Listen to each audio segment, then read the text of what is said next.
Confusion হচ্ছে কি? কোশ্চেনে তবে অক্সিজেন স্যাচুরেশন নর্মাল লেখছে, এবং লেখছে যখন হাঁটাহাঁটি করে ওয়ার্ক অন এক্সারশন, মানে কোনো হঠাৎ করে হচ্ছে শ্বাসকষ্ট হয়। তো সিওপিডি পেশেন্টের ক্ষেত্রে তো পালমোনারি হাইপারটেনশন হয়, সেক্ষেত্রেও শ্বাসকষ্ট হতে পারে, এটাও তো ভাই অ্যান্সার হয়। না, আপনার প্যাথোফিজিওলজি যদি চাই, অবশ্যই আপনার রিকোয়ার্ড টেন্ডেন্সি ওইটাই হবে অ্যান্সার।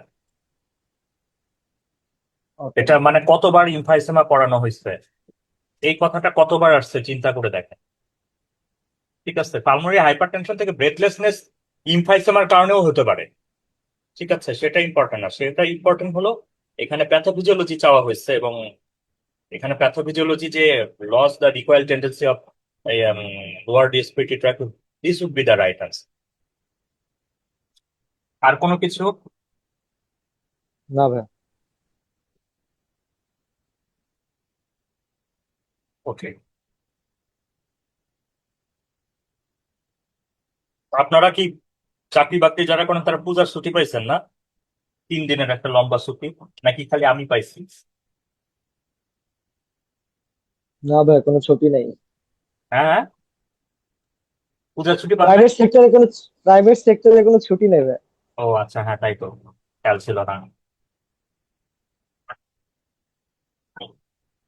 এই সরকারি চাকরির কিছু মজা আছে বুঝছেন, মানে যত ঝামেলা হোক, এই যে এই ব্যাপারগুলোতে তো একটু তারপরে রিল্যাক্স আছে। 4 দিন ছুটি সবাই পায় না, এটাও সত্য, হ্যাঁ।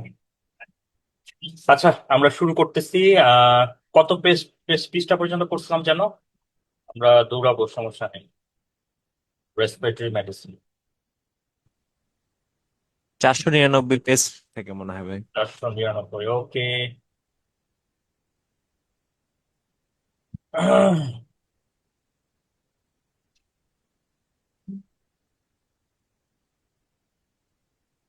ওকে, আমরা অ্যাজমা থেকে পড়া শুরু করবো। অ্যাজমা, হ্যালো হ্যালো হ্যালো, হ্যাঁ। অ্যাজমা হলো একটা chronic inflammatory disease of the airways. আমরা যেটা জানি যে অ্যাজমা একটা chronic inflammatory disease of the airways, in which many cells and cellular element play role. ঠিক আছে, তো এর মধ্যে যদি খেয়াল করেন, কি হলো,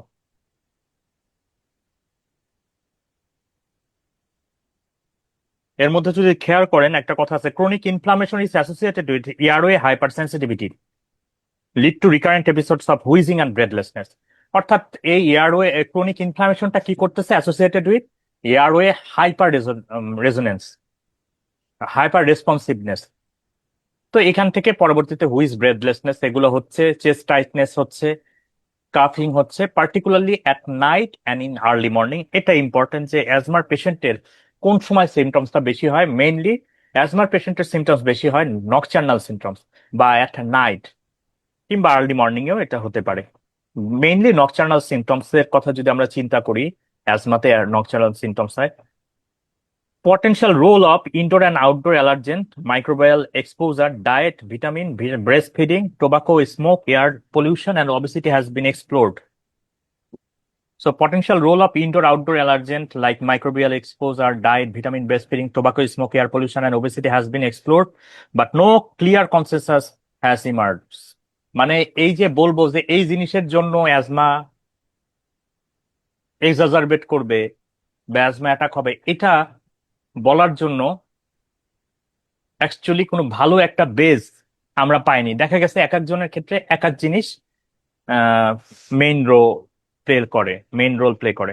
pathophysiology, airway hyper reactivity, that the tendency of airway to narrow excessively in response to trigger that have little no effect in normal individual. অর্থাৎ এক কথা বলি, আপনি আমি ধরেন, আমার সামনে দিয়ে ধরেন বিড়াল লাফাইতেছে, আমার বিড়াল কয়েকটা ছিল, যখন বিড়াল লাফাইতেছে গায়ের উপরে এসে শুইতেছে, এই করতেছে, আমার কিছুই হইতেছে না, আপনার কিছু হচ্ছে না। কিন্তু যে লোকটার অ্যাজমা, কিছুক্ষণ দেখা যাবে ওখানে থাকার সাথে সাথে পেশেন্টের কাশি শুরু হয়েছে, ব্রেথলেসনেস শুরু হয়েছে। এই সাধারণত এই ব্যাপারগুলো এখানে কাজ করে।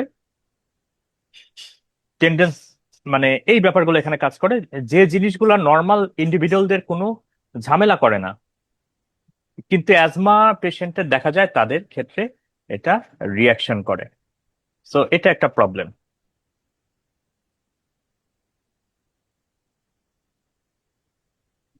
তারপরে দেখেন, the relationship between atopy and asthma is well established. What do mean by atopy? Atopy মানে হলো propensity to produce excessive amount of immunoglobin ই।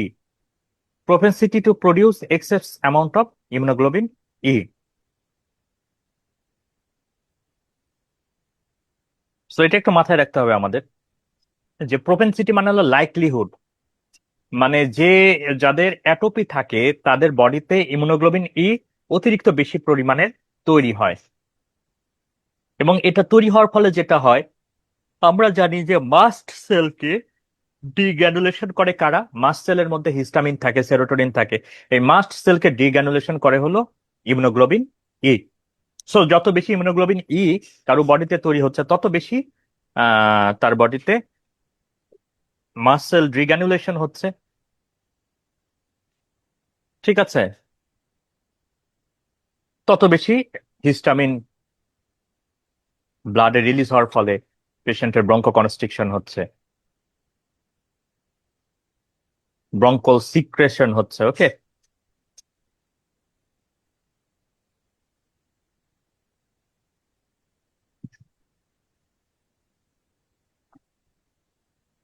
এবং এই ইমিউনোগ্লোবিন ই লেভেল দেখার জন্যই মানে আমরা অ্যাজমার পেশেন্টকে একটা টেস্ট করি, সেটাকে বলা হয় skin prick test.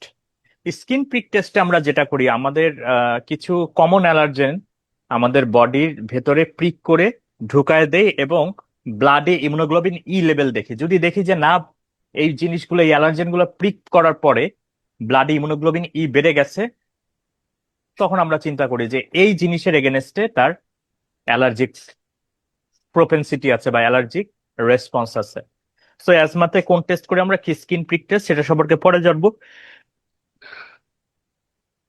In case of NSAID-induced asthma, the ingestion of salicylate result in inhibition of the cyclooxygenase enzyme, preferentially shunting the metabolic pathway to lipoxygenase 1, producing a huge amount of leukotrienes. এটা একটু আপনাদের বোঝায় দেই।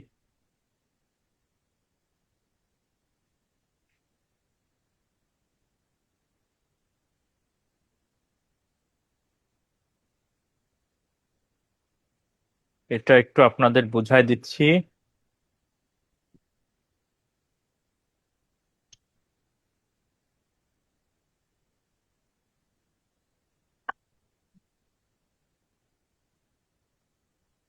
দেখেন, arachidonic acid দুইটা pathway দিয়ে যায়। একটা হলো লাইপোক্সিনেস পাথওয়ে, আর একটা হলো সাইক্লোক্সিনেস পাথওয়ে। আমি আরো ভালো করে লিখে দিচ্ছি।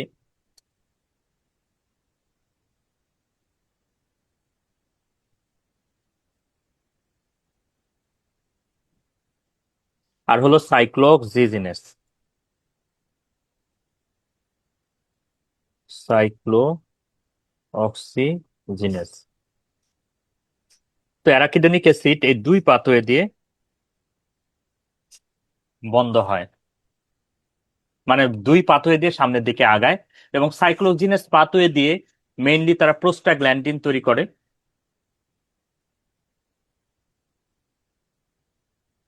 মেইনলি তারা প্রোস্টাগ্ল্যান্ডিন তৈরি করে,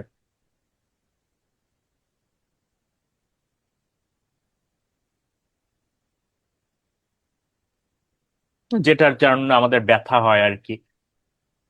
তো এই সাইক্লোক্সিনাস পাথওয়েকে বন্ধ করে হলো অ্যাসপিরিন এবং এনএসএআইডি। আর ওই দিক দিয়ে লাইপোক্সিনাস পাথওয়ে দিয়ে তৈরি হয় লিউকোট্রাইন। এটাকে বলা হয় leukotriene, leukotriene 2, leukotriene 3, leukotriene 4। Leukotriene 2, leukotriene 3, leukotriene 4 এদের কাজ কি?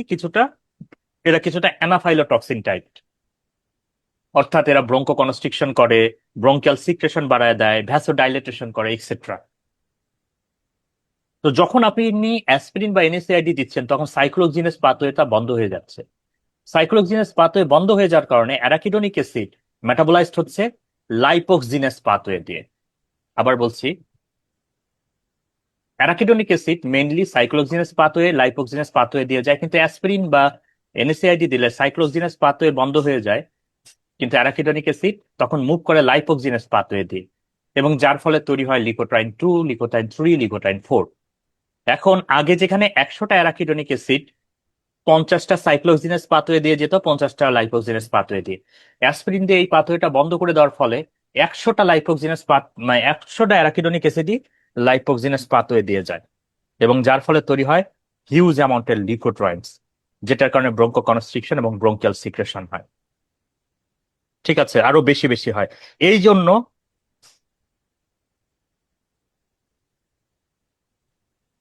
এই জন্য অ্যাজমার পেশেন্টকে আমরা এনএসএআইডি বা অ্যাসপিরিন দিলে পেশেন্টের অ্যাজমা অ্যাটাক বেড়ে যেতে পারে।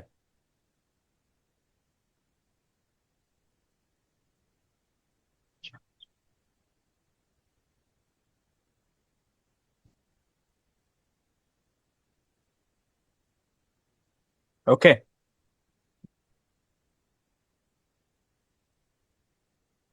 এই জিনিসটা কি আগে বুঝতেন নাকি এই প্রথম বুঝলেন? আবার আরেকটা কাহিনী আছে, অনেকে দেখবেন যে অ্যাজমা পেশেন্টদের এক্সারসাইজ ইনটলারেন্স আছে। একটু এক্সারসাইজ করলেই দেখা যায় যে অ্যাজমা অ্যাটাক হয়। কেন? যখন আমরা এক্সারসাইজ করি আমাদের রেসপিরেটরি রেট বেড়ে যায়, এবং যত রেসপিরেটরি রেট বেড়ে যাবে তত বডি থেকে মানে রেসপিরেটরি ট্র্যাক থেকে ভ্যাপার বলেন, জলীয় বাষ্প বলেন বা ফ্লুইড বলেন, এগুলো বাইরে বের হয়ে আসে। যার কারণে আপনার রেসপিরেটরি ট্র্যাক্ট কি হয়ে যায়? রেসপিরেটরি ট্র্যাক্ট ড্রাই হয়ে যায়, এবং ড্রাই রেসপিরেটরি ট্র্যাক্ট সবসময় ইরিটেশন করে। এই দেখো কি হয়েছে, ড্রাই রেসপিরেটরি ট্র্যাক্ট অলওয়েজ কি করে? ইরিটেশন করে, যার কারণে দেখা যায় যে কফ, তারপরে ব্রঙ্কো কনস্ট্রিকশন, হাইপার সেন্সিটিভনেস, এগুলো বেশি দেখা যায়। তো assessment and management of acute on chronic type two respiratory failure, আমরা এই চারটা পড়ি নাই অবশ্য। ইনিশিয়াল অ্যাসেসমেন্ট, একটা পেশেন্ট যখন অ্যাকিউট সিওপিডি নিয়ে আসবে, একটা পেশেন্ট যখন অ্যাকিউট সিওপিডি নিয়ে আসবে, প্রথমে আমরা কনসাসনেস দেখব, response to command, ability to cope, এগুলো দেখব। কনসাসনেস যেমন মেইনলি টাইপ টু রেসপিরেটরি ফেইলিওরে কি হয়? ডিপ্রেসড কনসাসনেস, আমরা ফ্ল্যাপিং পাই, আমরা ওয়ার্ম পেরিফেরি পাই, বাউন্ডিং পালস পাই, এগুলোই পেয়ে থাকে। Consciousness level can be diminished, carbon dioxide রিটেনশনের যে ফিচার গুলো, warm periphery, bounding pulse, flapping tremor, এই জিনিসগুলো আমরা পেতে পারি। ওকে, এয়ারওয়ে অবস্ট্রাকশন,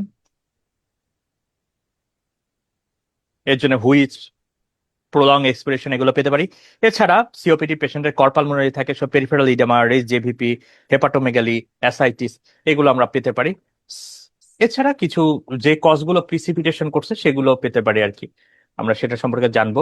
ইনভেস্টিগেশনে কি পাই? আমরা এবিজি করি, এবিজি তে হাইপার ক্যাপনিয়া পাবো, হাইপক্সিয়া পাবো, অ্যাসিডেমিয়া পাইতে পারি, acute on chronic type two respiratory failure যদি হয়, মানে অ্যাকিউট অন ক্রনিক সিওপিডি যদি হয়। ম্যানেজমেন্ট কি? ম্যানেজমেন্ট আমরা সিওপিডি ম্যানেজমেন্ট সবাই দিছে, মেইনটেনেন্স অফ দ্য এয়ারওয়েজ, তারপরে প্রিসিপিটেটিং যে কজ আছে সেটার ট্রিটমেন্ট করা, ফ্রিকোয়েন্ট ফিজিওথেরাপি, ফ্যারেঞ্জিয়াল সাকশন করা, ব্রঙ্কোডাইলেটর দিয়ে নেবুলাইজেশন করা, controlled oxygen therapy with 24% oxygen using venturi mask. অর্থাৎ নর্মালি আমরা হাই ফ্লো অক্সিজেন দিই 40 থেকে 60, এই ক্ষেত্রে আমরা 24 থেকে 28% অক্সিজেন দিব, এবং মেইনটেনেন্স করব স্যাচুরেশন 88 থেকে 92 এর মধ্যে। অবশ্যই এক্সাজারবেশনে একটা অ্যান্টিবায়োটিক দিতে হবে, আর যদি ফ্লুইড ওভারলোডের কোনো ফিচার থাকে তাহলে আমাদের ডায়াবেটিস দিতে হবে। আমরা যে ট্রিটমেন্ট শিটে যেটা লিখি, চিন্তা করেন, oxygen inhalation 24%, nebulisation with Windel plus, লিখি না, ব্রঙ্কোডাইলেটর। তারপরে আর কি দিতে পারি? আমরা আমরা স্টেরয়েড দিই, প্রয়োজন আমরা স্টেরয়েড দিই।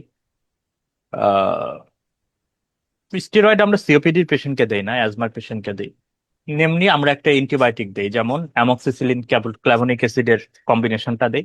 আর যদি মনে হয় যে না ফ্লুইড ওভারলোড আছে, সেক্ষেত্রে আমরা ল্যাসিক্স দিয়ে থাকি। এখানে খুবই ইম্পর্টেন্ট হলো কার্বন ডাই অক্সাইড রিটেনশনের ফিচার গুলো, এগুলো ইম্পর্টেন্ট।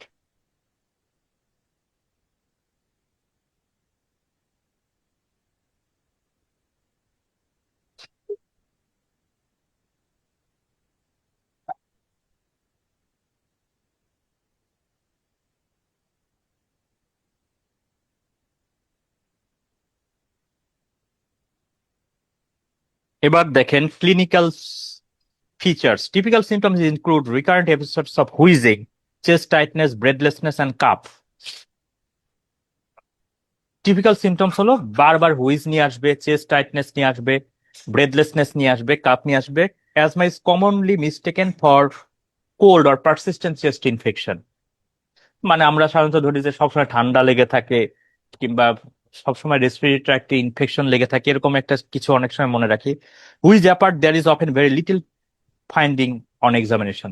অর্থাৎ হুইজ ছাড়া সাধারণত তেমন কোনো এক্সামিনেশন ফাইন্ডিংই নাই।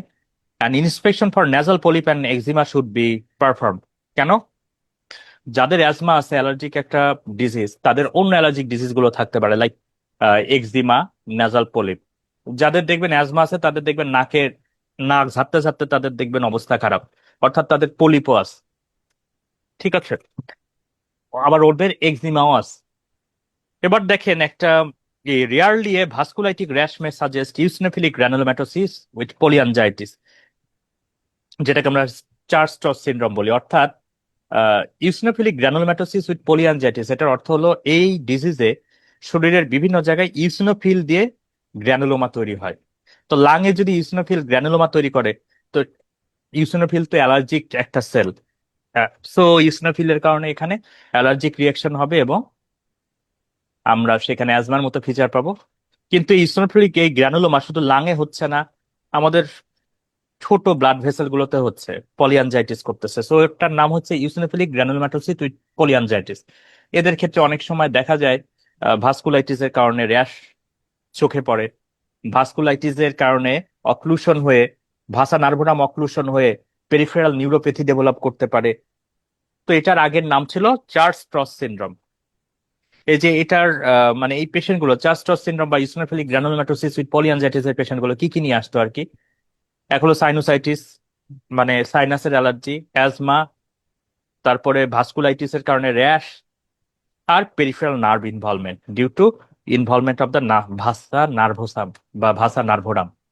সো এই পেশেন্টরা মেইনলি সাইনোসাইটিস, অ্যাজমা, র্যাশ নিয়ে আসবে এবং সেন্সরি নিউরোপ্যাথি নিয়ে আসবে। এক কথায় যদি বলি, অ্যাজমার পেশেন্ট র্যাশ নিয়ে আসছে চার্লস সিনড্রোম, অ্যাজমার পেশেন্ট নিউরোপ্যাথি নিয়ে আসছে চার্লস সিনড্রোম বা ইসিনোফিলিক গ্রানুলোমাটোসিস উইথ পলিয়ানজাইটিস। তার মানে সিনারিও গুলো কি বুঝতে পারছেন? ভাই এটার জন্য কি অ্যাজমার পেশেন্টের এই যে মনে করেন মুখের আশপাশ দিয়ে টাস ধরে আসা, ওই যে টিংলিং সেন্সেশন হওয়া, এটাও কি তাহলে এর মধ্যে না না পড়বে? না, এগুলো এর মধ্যে পড়বে না। তাহলে ওটা হলো ওটা আপনার কিসের কিসের জন্য? সাধারণত লোকাল ফোকাল হয়, ওখানে ইনভলভমেন্ট হয়। ফোকাল ইনভলভমেন্ট বলতে ফুড ড্রপ, রিস্ট ড্রপ, ঠিক আছে, এগুলা নিয়ে আসে সাধারণত ওরা, ও মোটর ফাইন্ডিং নিয়ে আসে। দেখি, any patient coming with new onset of asthma is elderhood should be check for Charles syndrome, আমাদের স্যার বলছিল। হ্যাঁ, করতে পারেন, করতে পারেন, কিন্তু সবচেয়ে বড় কথা হলো অ্যাজমার পেশেন্ট যদি দেখেন সাথে র্যাশ নিয়ে আসতেছে, কিংবা অ্যাজমার পেশেন্ট যদি আপনার নিউরোলজিক্যাল কোনো ডেফিসিট নিয়ে আসতেছে, বিশেষ করে ফোকাল কোনো lesion like foot drop, wrist drop, তখন আমরা ওই দিকে আগাবো। আপনার সিনারিও যদি দিতে চায় চার্লস সিনড্রোম থেকে, সবচেয়ে ভালো সিনারিও দিতে পারবে অ্যাজমার পেশেন্ট নিউরোপ্যাথি আছে সাথে, অ্যাজমার পেশেন্ট র্যাশ আছে সাথে। র্যাশেও কিন্তু সমস্যা আছে। র্যাশে কি সমস্যা? এক্সিমাতেও র্যাশ থাকতে পারে, পারে না? সো এখানে আপনাকে যদি আসলে টেস্ট করার চেষ্টা করে, আপনি জানেন কিনা, আপনাকে টেস্ট করতে পারে হাইস্টে যে অ্যাজমার পেশেন্ট ফোকাল নিউরোলজিক্যাল ডেফিসিট নিয়ে আসছে, foot drop, wrist drop. Lung ট্রান্সপ্লান্টেশনের ইন্ডিকেশন গুলো দেখবেন। প্যারেনকাইমাল লাং ডিজিজ যেমন cystic fibrosis, emphysema, pulmonary fibrosis, obliterative bronchiolitis, Langerhans cell histiocytosis, lymphangioleiomyomatosis, এই একটা ওয়ার্ডেই মনে হয় 26টার মতো লেটার আছে কিনা আল্লাহ জানে। 1 2 3 4 5 6 7 8 9 10 11 12 13 14 15 16 17 18 19 20 21 22 23 24, 24টা লেটার আছে একটা ইতে, ওয়ার্ডে। সো মেইনলি সিস্টিক ফাইব্রোসিস এর কথা যদি বলেন, ইমফাইসেমার কথা যদি বলেন, পালমোনারি ফাইব্রোসিসের কথা যদি বলেন, অবলিটারেটিভ ব্রঙ্কিওলাইটিসের কথা যদি বলেন, লাঙ্গারহ্যানসেল হিস্টোসাইটোসিসের কথা যদি বলেন, সেক্ষেত্রে আমরা লাং ট্রান্সপ্লান্ট করতে পারি। আর কিছু ভাস্কুলার কারণ আছে। ভাস্কুলার কারণগুলোর মধ্যে primary pulmonary hypertension, veno occlusive disorder, Eisenmenger syndrome. তবে এক্ষেত্রে শুধু লাং ট্রান্সপ্লান্ট করি না, আমরা হার্ট লাং দুটোই ট্রান্সপ্লান্ট করে থাকি। প্রাইমারি পালমোনারি হাইপারটেনশনও তাই, থ্রম্বোএম্বোলিক পালমোনারি হাইপারটেনশনেও তাই, ভেনো অক্লুসিভ ডিজিজেও তাই, ইসেনমেঞ্জার সিনড্রোমেও তাই।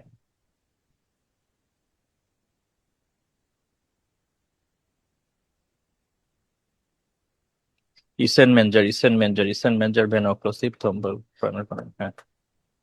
Asthma characteristically displays a diurnal pattern with symptoms and lung function being worse in the early morning, particularly when poor controlled. Symptoms such as cough, which disturb sleep. Cough may be dominant symptoms in some patients, and lack of wheeze and breathlessness may lead to delay in reaching the diagnosis, so-called cough variant asthma. এক কথায় বলি, asthma diurnal pattern show করে, অর্থাৎ দেখা যায় early morning এ ব্রেথলেসনেসটা বেশি থাকে। যত দিন যেতে থাকে, যত বেলা গড়তে থাকে, তত রেসপিরেটরি ফাংশন ভালো হতে থাকে। ঠিক আছে, তত রেসপিরেটরি ফাংশন ভালো হতে থাকে।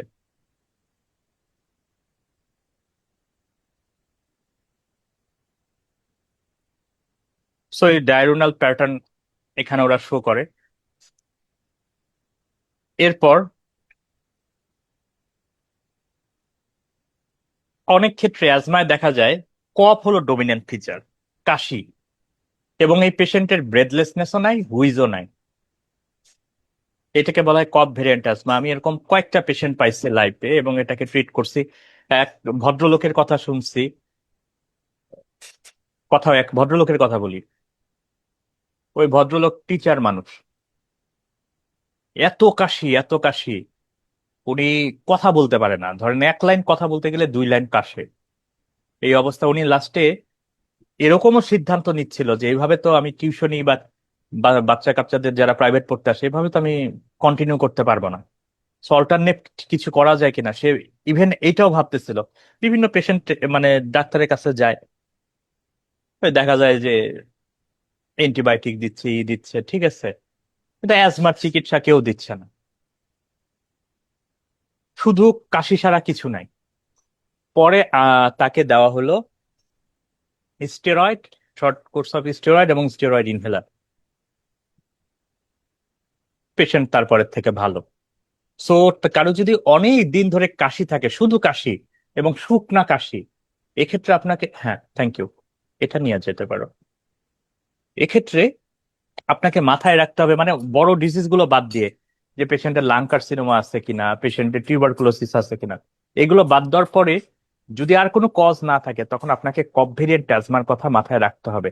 আমি বেশ কিছু পেশেন্টকে এই কফ ভেরিয়েন্ট অ্যাজমার ট্রিটমেন্ট দিয়ে 2-3 মাসের কাশি ভালো করে, মানে পেশেন্ট পরে ভালো হয়ে গেছে। ঠিক আছে, সো এটা একটু মাথায় রাখবেন।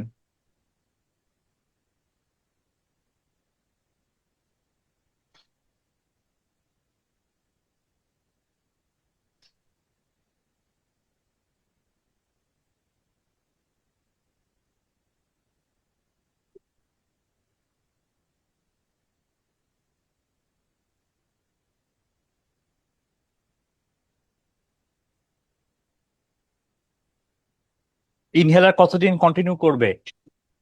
ইনহেলার আসলে কতদিন কন্টিনিউ করবে, আহ 1-1.5 মাস কন্টিনিউ করতে পারে। কন্টিনিউ করে সে যদি মনে হয় যে না, সে আন্ডার কন্ট্রোল আসছে, সে নিজেকে ধুলাবালি থেকে প্রোটেক্ট করতেছে, তখন সে চাইলে বাদও দিতে পারে।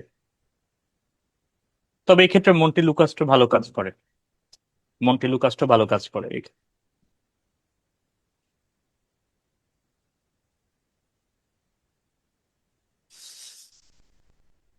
ইন সাম সার্কামস্টেন্সেস, না কিটোটাইফেন আমরা দেই না।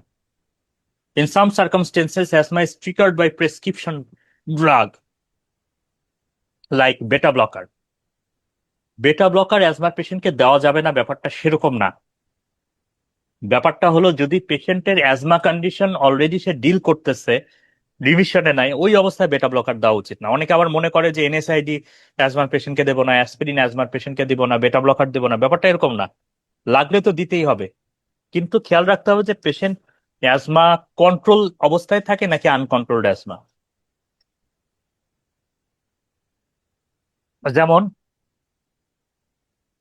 বেটা ব্লকার ব্রঙ্কো কনস্ট্রিকশন করে, it can cause precipitation of the asthma, bronchospasm করতে পারে। ঠিক একইভাবে অ্যাসপিরিন এনএসআইডি এরাও করে।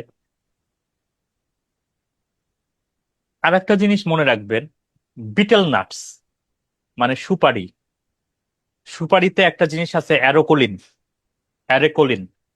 এই অ্যারিকোলিন কি করে? অ্যারিকোলিন অ্যাজমাকে অ্যাগ্রিভেট করতে পারে by causing bronchoconstriction. So আমরা কিন্তু অনেক পেশেন্টকে, অ্যাজমার পেশেন্টকে এটা বলে দেই যে স্যার বিড়ি খায়েন না, কিন্তু চাচা ধরেন বা চাচি 12 মাস পানের উপরে আছে। তার মানে আজকের থেকে অ্যাজমার পেশেন্টকে যখনই পাবেন অবশ্যই পান খাওয়ার কথাটা নিষেধ করবেন। ওকে, বিটেল নাটস কিন্তু অ্যাজমাকে এক্সাজারবেট করে।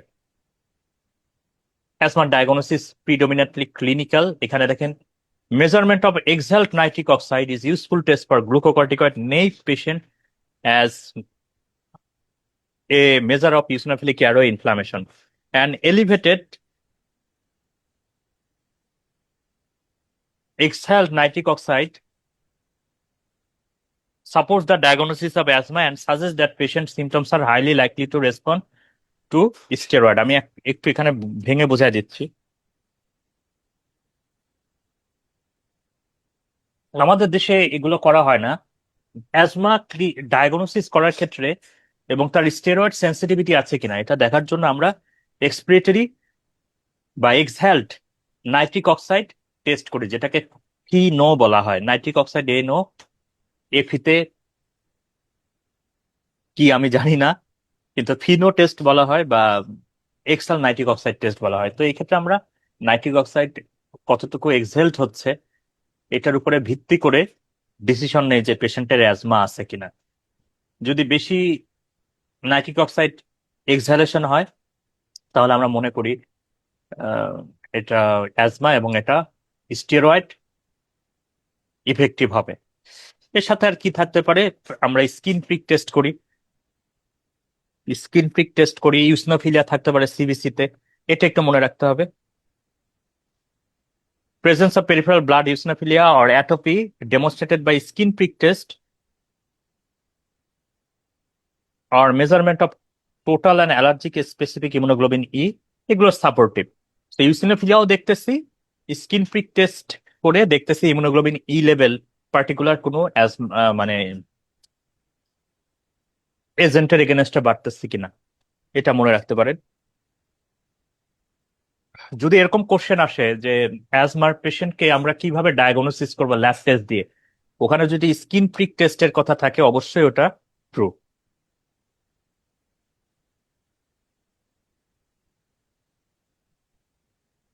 সো এভাবে প্রশ্ন যদি করা হয় যে স্টেরয়েড রেসপন্স করবে কিনা কিভাবে বুঝবেন? এক্সপিরেটরি নাইট্রিক অক্সাইড টেস্ট দিয়ে। এবার দেখেন আমরা কিভাবে আসলে অ্যাজমা ডায়াগনোসিস করি ক্লিনিক্যাল প্যাটার্নের উপরে বেসিস করে। আমরা রিভার্সিবিলিটি একটু 2-3টা দিতে পারো। আমরা রিভার্সিবিলিটি টেস্ট করি।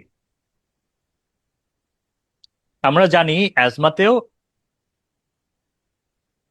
আমরা জানি অ্যাজমাতে কি হচ্ছে, অ্যাজমাতে ব্রঙ্কো কনস্ট্রিকশন হচ্ছে। আবার সিওপিডিতেও কিন্তু ব্রঙ্কো কনস্ট্রিকশন থাকে, কিন্তু এই দুটোর মধ্যে মেইন পার্থক্য কি? এই দুটোর মধ্যে মেইন পার্থক্য হলো অ্যাজমাতে যে অবস্ট্রাকশনটা হচ্ছে সেটা রিভার্সিবল, আর সিওপিডিতে ইরিভার্সিবল। সো এই যে ব্রঙ্কো কনস্ট্রিকশনটা যদি রিভার্সিবল এটা প্রমাণ করতে পারি তাহলে ডায়াগনোসিস হয়ে যাবে। এটার জন্য আমরা কি করতে পারি? আমরা প্রথমে দেখি ব্রঙ্কো ডায়ালেটর দেওয়ার পরে পেশেন্টের FEV1 12% বেটার হয়েছে কিনা বা 200 ml বাড়ছে কিনা এটা দেখি। অর্থাৎ বলা আছে FEV1 ইনক্রিজ 12 or more, অর্থাৎ 200 ml এর বেশি after administration of bronchodilator or steroid. যদি বলা আছে 15-র বেশি হয় FEV1 ইমপ্রুভ হয়, তাহলে এটা মোটামুটি বলেই দেয় যে এটা অ্যাজমা। আর 20% ডায়রুনাল ভেরিয়েশন যদি থাকে, 20% diurnal variation on more than 3 days in week for 2 weeks, এই সপ্তাহে 3 দিন দেখলেন, 3 দিনই ডায়রনাল ভেরিয়েশন 20% ছিল, পরের সপ্তাহ তাই, ডায়াগনস্টিক। FEV1 যদি 15%-এর উপরে ডিক্রিজ করে আফটার 6 মিনিট অফ এক্সারসাইজ, তাহলেও ডায়াগনস্টিক। এগুলো হলো রিভার্সিবিলিটি টেস্ট, এই তিনটাই আপনার মাথায় রাখতে হবে।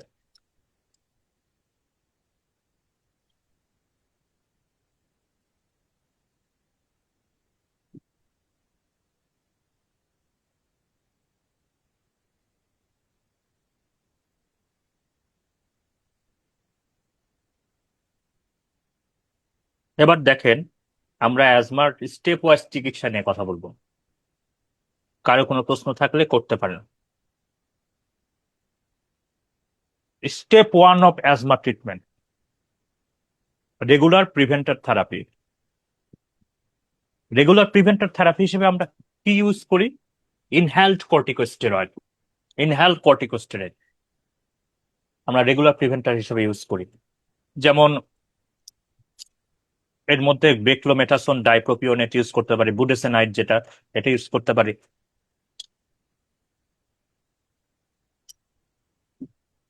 রেগুলার প্রিভেন্টার থেরাপি হিসেবে তাহলে আমরা কি ইউজ করতেছি? ইনহ্যালড কর্টিকোস্টেরয়েড। দুই একটা নাম বলেন তো, শুধু স্টেরয়েড ইনহেলারের। ফ্লুটিকাসন, হ্যাঁ বুডিসোনাইড, হ্যাঁ, বুডেসোনাইড, হ্যাঁ ফ্লুটিকাসন। বুডেসোনাইড। আমরা আমাদের দেশে বুডেসোনাইডটা বেশি ইউজ করি।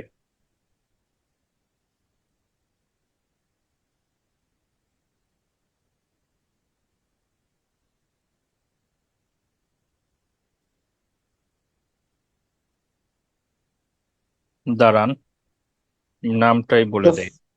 ফ্লুটিকাসন ইউজ করি না, ফ্লুটিকাসন। হ্যাঁ, ইউজ করা যায়, আপনি যে কোনো একটা ইনহেলড স্টেরয়েড ইউজ করলেই হবে। দাঁড়ান,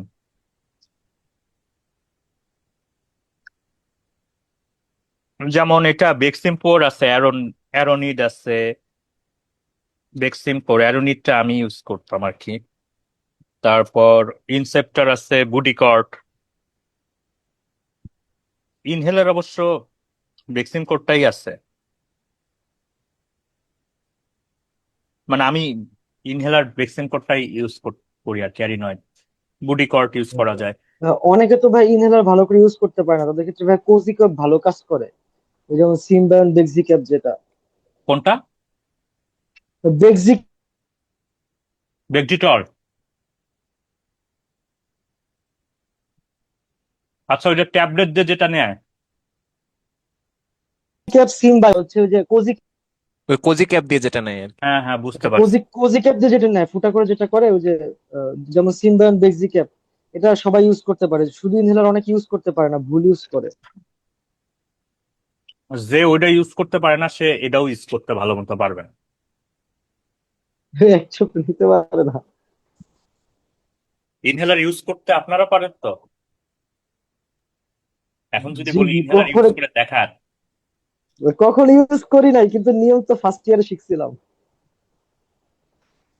এখন যদি আমাদের লেভেলে যারা আছেন, তাদের যদি 100 জনকে জিজ্ঞেস করি ইনহেলার ভালো করে ইউজ করে আমাকে দেখায়, আমি বললাম 60% ডক্টর পারবে না।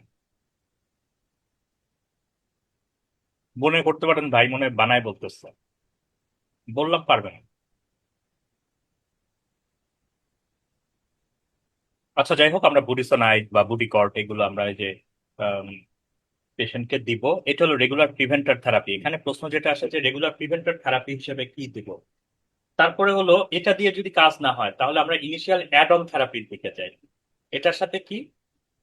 ইনহেল কর্টিকোস্টেরয়েড সাথে লাবা, লং অ্যাক্টিং বেটা অ্যাগনিস্ট। বেটা রিসেপ্টর যদি স্টিমুলেটেড হয়, তাহলে ব্রঙ্কো ডাইলেটেশন হয়।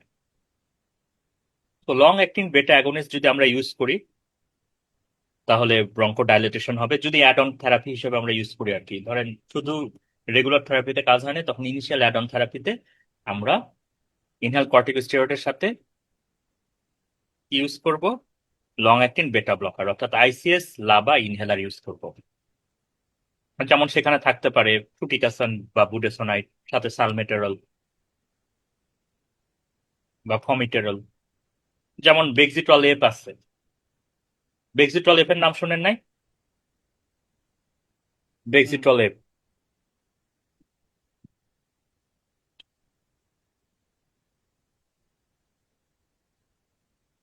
বেক্সিট্রল আপনাদের একটু আমি ইও শিখাইতে চাচ্ছি আর কি। যেমন বেক্সিটল এফ এর মধ্যে হচ্ছে সালমেটেরল এবং ফ্লুটিকাসন। তার মানে এখানে কিন্তু এই যে লাবাও আছে, লং অ্যাক্টিং বেটা অ্যাগনিস্টও আছে, আবার আইসিএসও আছে। তার মানে এটা কিন্তু ইনিশিয়াল অ্যাড অন থেরাপি হিসেবে আমরা এই জিনিসটা ইউজ করতেছি ব্রেক্সিট্রলে।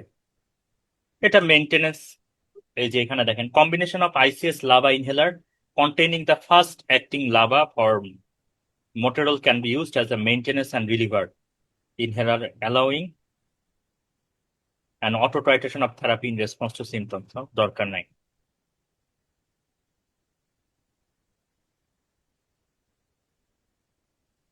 এটা এখানে একটু মনে রাখেন যে এই যে অ্যাড অন থেরাপিটা কিভাবে কাজ করতেছে,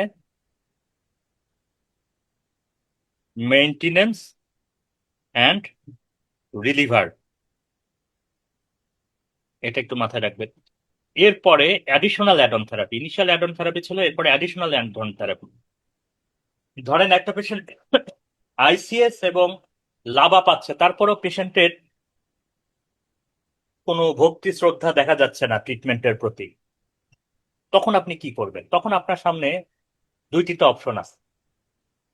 একটা হলো যদি পেশেন্টের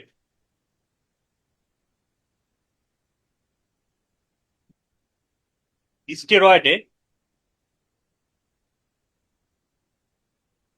if there have been no response to LABA, then it should be stopped and increase ICS to medium dose 800 microgram, অর্থাৎ 400-তে চলতেছিল, এটা 800 মাইক্রোগ্রাম করার কথা বলা হচ্ছে।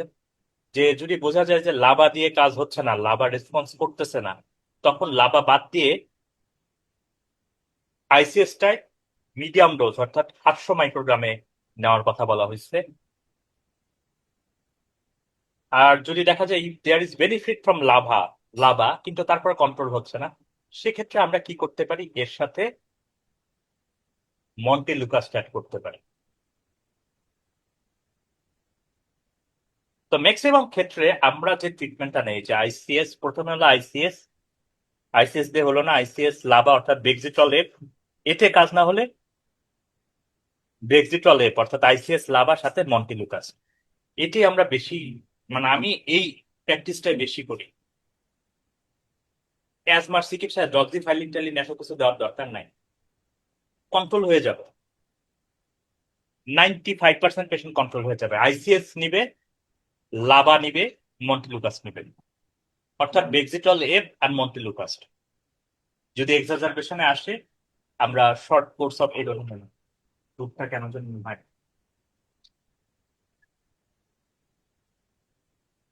তার মানে একটা বেক্সিটল এফ ইনহেলার মন্টেলুকাস দিচ্ছে, আপনার অ্যাজমার ম্যানেজমেন্ট হয়ে গেছে।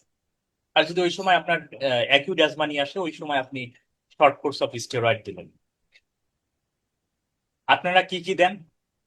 আমাদের বড় স্যাররা ডক্সি ভা, এই ভা ওই ভা দিতে দিতে পেশেন্টের অবস্থা শেষ, এত কিছুই দেওয়া লাগে না। ট্রাস্ট মি, আপনি ট্রায়াল করে এইটা ইউজ করেন, পেশেন্ট কন্ট্রোল হবে। আর যদি আপনি এই যে লাবা, এই যে আইসিএস লাবা মন্টেলুকাস্টের সাথে অর্থাৎ বেক্সিটল এফ মন্টেলুকাস্টের সাথে আপনি যদি আবার দেখা যায় যে টক্সিবা দেন, অ্যামিনোফাইলিন গ্রুপের যে ড্রাগ গুলো আছে তারাও ট্রেমর করে, বেটা ব্লকারও ট্রেমর করে। আমি এমন পেশেন্টও দেখছি যে ট্রেমর নিয়ে পেশেন্টের অবস্থা খারাপ, হসপিটাল কি বলে, এক্সাম হল থেকে বের হয়ে চলে আসছে। তো পেশেন্টকে এমন কিছু করবেন না যেটা পেশেন্টকে খুব ডিসকমফোর্ট করে। তার মানে আজ থেকে কি ট্রিটমেন্ট দিবেন? এক কথায় প্রথমে আইসিএস রেগুলার প্রিভেন্টিভ থেরাপি হিসেবে, ইনিশিয়াল অ্যাডন থেরাপি হিসেবে আইসিএস এর সাথে লাভা অর্থাৎ বেক্সিটল ইনহেলার। এতেও যদি কাজ না হয় তাহলে দেখতে হবে যে লাভা দেওয়ার পরে কি রেসপন্স করে নাই। যদি লাভা দেওয়ার পরে রেসপন্স না করে তাহলে লাভা বাদ দিয়ে আমরা ইনহেল কর্টিকোস্টেরয়েডের ডোজটা বাড়ায় দিতে পারি, 800 পর্যন্ত নিয়ে যেতে পারি। আমরা সাধারণত ওই ঝামেলায় যাই না। আমরা যেটা করি, যদি বোঝা যায় লাভা দিচ্ছি, বেনিফিট হচ্ছে মোটামুটি, আমরা তার সাথে মন্টেলুকাস্ট অ্যাড করি বা লিকোট্রাইন রিসেপ্টর অ্যান্টাগনিস্ট অ্যাড করি। আপনারা আর কি কি ওষুধ অ্যাড করতেন এটার সাথে? সিওপিডি পেশেন্ট দেখবেন এই জায়গায় মন্টেলুকাস দিচ্ছে, সিওপিডি পেশেন্টকে মন্টেলুকাস দিচ্ছে। মানে আমরা যে কিরকম বুচারিং করি, বাবা কি আমাদের বুচারিং এর কোনো লেভেল নাই।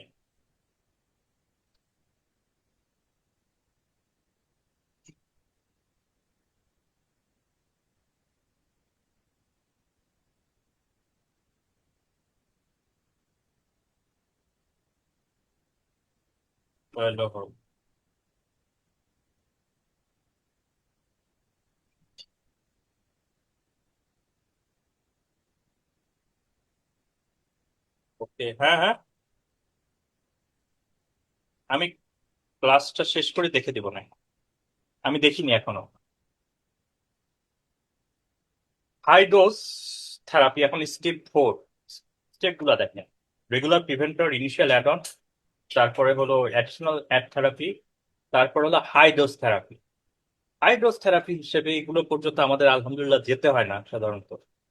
এক্ষেত্রে যেটা করা হয়, ইনহেলড স্টেরয়েড 2000 পর্যন্ত আমরা নিয়ে যেতে পারি। এবং এই সব ক্ষেত্রে আমরা লিকোট্রাইন রিসেপ্টর অ্যান্টাগনিস্ট, লং অ্যাক্টিং বেটা অ্যাগনিস্ট এগুলো অ্যাড করে থাকি, থিওফাইলিন অ্যাড করতে পারি যাদের এই রকমের খারাপ অবস্থা। তাছাড়া মন্টেলুকাস পর্যন্ত থামলেই হয়। আর এতেও যদি কারো কন্ট্রোল না হয় সেক্ষেত্রে আমরা যেটা ইউজ করি সেটা হলো কন্টিনিউয়াস আর frequent use of oral glucocorticoids, অর্থাৎ টানা ওরাল গ্লুকোকর্টিকয়েডস পেশেন্টকে আমাদের দিতে হবে। তবে সেক্ষেত্রে খেয়াল রাখতে হবে যে পেশেন্ট লং টার্ম গ্লুকোকর্টিকয়েড পাচ্ছে 3 মাসের উপরে, তাদের কিছু সাইড ইফেক্ট আমরা দেখতে পারবো, যেমন osteoporosis, peptic ulcer disease etcetera. এগুলো মাথায় রাখতে হবে। সো অস্টিওপোরোসিসকে ইনহিবিট করার জন্য আমরা কি দিব এই পেশেন্টকে? আমরা এই পেশেন্ট গুলোকে দিব, অস্টিওপোরোসিসকে ইনহিবিট করার জন্য আমরা এই পেশেন্ট গুলোকে দিব বিসফসফোনেট। ওকে, 3 মাসের উপরে যদি গ্লুকোকর্টিকয়েড লাগছে। এবার আসেন exacerbation of asthma. Exacerbation mainly viral infection, mould আর ফোলেন দিয়ে হয়। যেমন আপনি গেছেন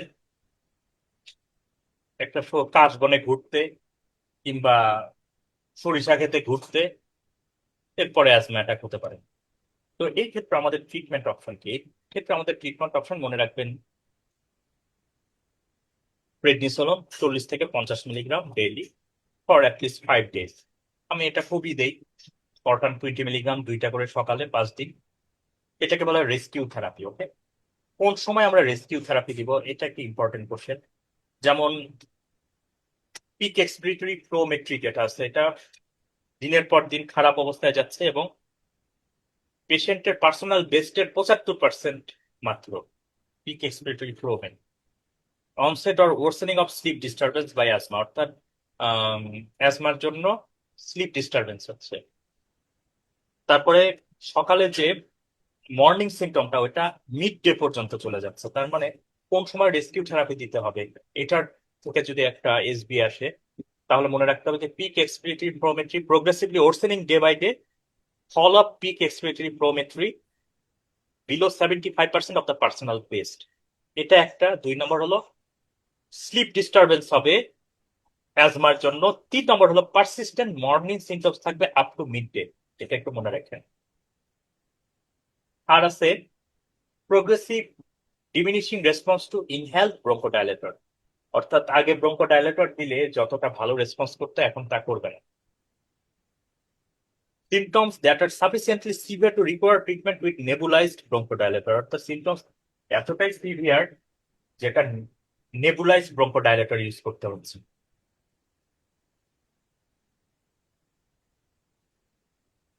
ঠিক আছে, তো আমরা আব্বা, এই আতিয়া কি যেন চায়। আচ্ছা, কিছু নাই তো আম্মু।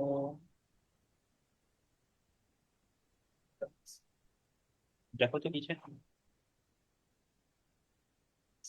Pick spirit 75%, worsening sleep disturbance, morning symptoms, তারপর inhaled steroid,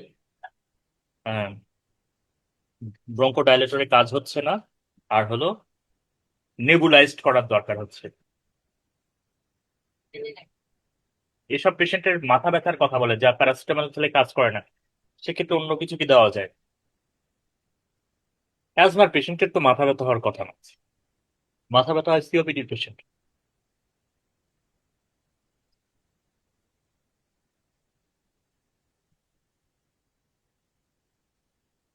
management of acute severe asthma, এবার দেখেন,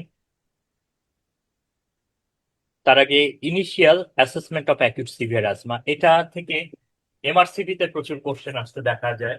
এই যে একটা স্ট্র্যাটিফিকেশন করা হয়েছে, কখন অ্যাকিউট সিভিয়ার অ্যাজমা বলবো, কখন লাইফ থ্রেটেনিং বলবো, কখন নিয়ার ফ্যাটাল বলবো। অ্যাকিউট সিভিয়ার এর ক্ষেত্রে পিক এক্সপিরেটরি ফ্লোমেট্রিতে 33 থেকে 50% প্রেডিক্টেড থাকবে, হার্ট রেট 110-এর বেশি থাকবে, রেসপিরেটরি রেট 25-এর বেশি থাকবে, এক সেন্টেন্সে মানে এক ব্রেথে এক সেন্টেন্স বলতে পারবে না, সেটা হলো acute severe asthma.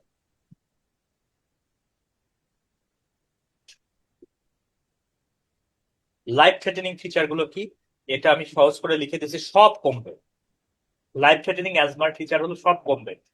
Pick expiratory ফ্লোমেট্রিতে 33%-এর কম, স্যাচুরেশন 92-এর কম, তারপরে চেস্টের মুভমেন্ট কম, চেস্টের সাউন্ড কম অর্থাৎ সাইলেন্ট চেস্ট, অক্সিজেনেশন কম ব্লাডে, সায়ানোসিস, রেসপিরেটরি ইফেক্ট কম, হাইপোটেনশন, শরীরে শক্তি নেই, এক্সহর্শন, ব্রেনের ফাংশন কম, কমা, ডিলেরিয়া। সো লিখে রাখে যে সবকিছু কমবে এই ক্ষেত্রে। শুধু partial pressure of carbon dioxide এখানে নর্মাল থাকতে পারে, রেইজডও থাকতে পারে, নর্মাল বা রেইজড, এটা একটু মনে রাখবেন। এখন নেয়ার ফ্যাটাল অ্যাজমা কি? নেয়ার ফ্যাটাল অ্যাজমা হলো একটাই জিনিস, এখানে raised partial pressure of carbon dioxide থাকবে, raised partial pressure of carbon dioxide থাকবে, যার কারণে মেকানিক্যাল ভেন্টিলেশনের জরুরত পড়বে। তো লাইফ থ্রেটেনিং অ্যাজমা এবং নিয়ার ফ্যাটাল অ্যাজমার মধ্যে মেইন পার্থক্যটা কি? ওখানে partial pressure carbon dioxide normal থাকতে পারে, নিয়ার ফ্যাটাল অ্যাজমার ক্ষেত্রে অবশ্যই সেটা বেশি থাকবে।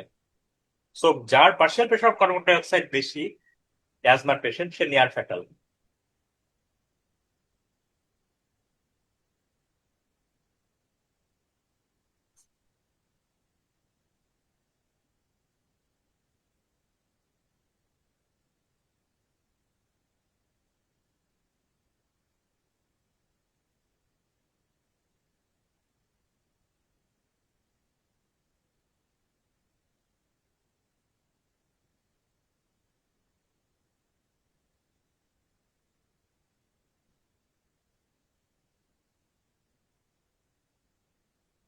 এটা একটু মনে রাখবেন।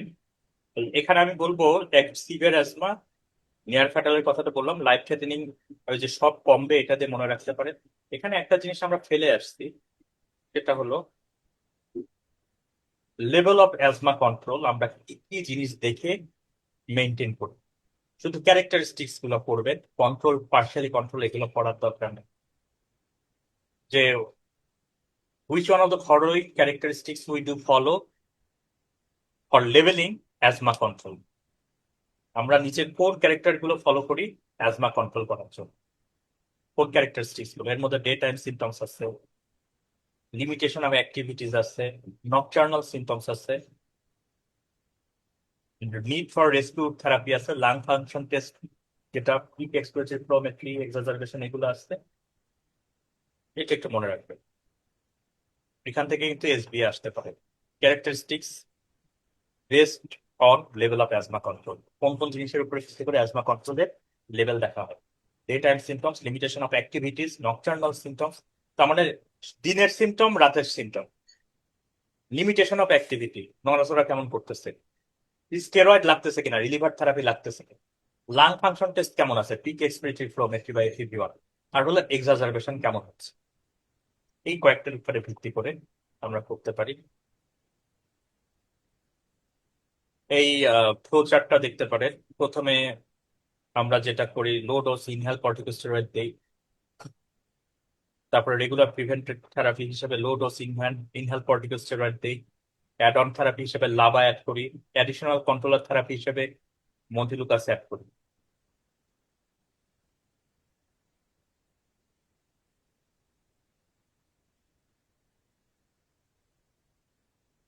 Management of acute severe asthma, এই ক্ষেত্রে আমরা ব্লাড গ্যাস অ্যানালাইসিস করতে পারি অনেক সময়।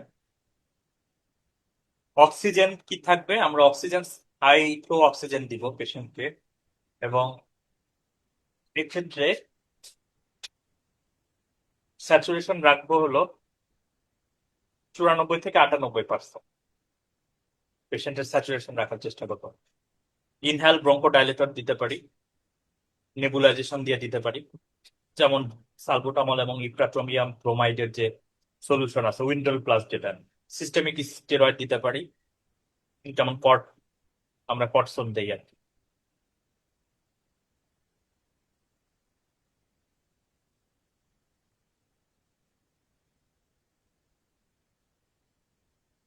এখানে একটা জিনিস দেখেন, if patient fail to improve, a number of further options may be considered, including intravenous magnesium for patient with life-threatening or near fatal attack, intravenous aminophylline এটাও দিতে পারি। এটা মনে রাখবেন যে পেশেন্ট সিস্টেমিক স্টেরয়েড পাচ্ছে, ইনহেলড ব্রঙ্কোডাইলেটর পাচ্ছে, oxygen পাচ্ছে, কিন্তু পেশেন্ট ইমপ্রুভ করতেছে না। সেই ক্ষেত্রে ট্রিটমেন্ট হিসেবে আমরা ইন্ট্রাভেনাস ম্যাগনেসিয়াম দিতে পারি। এটা কিন্তু মাথায় রাখতে হবে একটু আমাদের।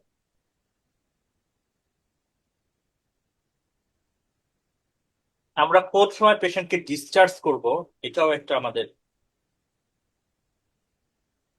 হ্যাঁ, এখন সিভিয়ার অ্যাজমা যদি থাকে সেক্ষেত্রে টাইপ 2 রেসপিরেটরি ফেইলিওর থাকে, আহ সেক্ষেত্রে আমরা হাই ফ্লো অক্সিজেন দিব।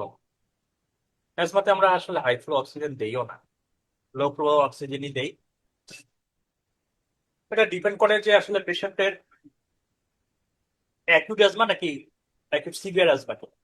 অ্যাকিউট সিভিয়ার অ্যাজমা হলে আসলে, সরি আমার বলতে ভুল হয়েছে, এক্ষেত্রে আমরা লো ফ্লো অক্সিজেনই দিব।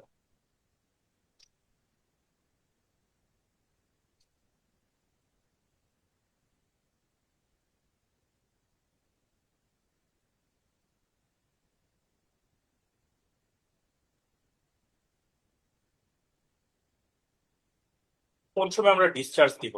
Prior to discharge patient should be stable on discharge medication, like nebulisation তার আর দরকার হচ্ছে না, গত 24 ঘন্টা নেবুলাইজেশন দরকার হয় না। পিক এক্সপিরেটরি ফ্লোমেট্রি পার্সোনাল বেস্টের 75%-এর উপরে প্রবেশ করছে। এই দুটো হলো ডিসচার্জিং ক্রাইটেরিয়া। আবার বলতেছি, ডিসচার্জিং ক্রাইটেরিয়া হলো গত 24 ঘন্টায় তার নেবুলাইজেশন লাগে নাই, এবং পিক এক্সপিরেটরি ফ্লোমেট্রিতে 75% নিজের যে পার্সোনাল বেস্ট তার 75%-এর উপরে চলে গেছে। এই দুটো হলো discharge criteria. Okay,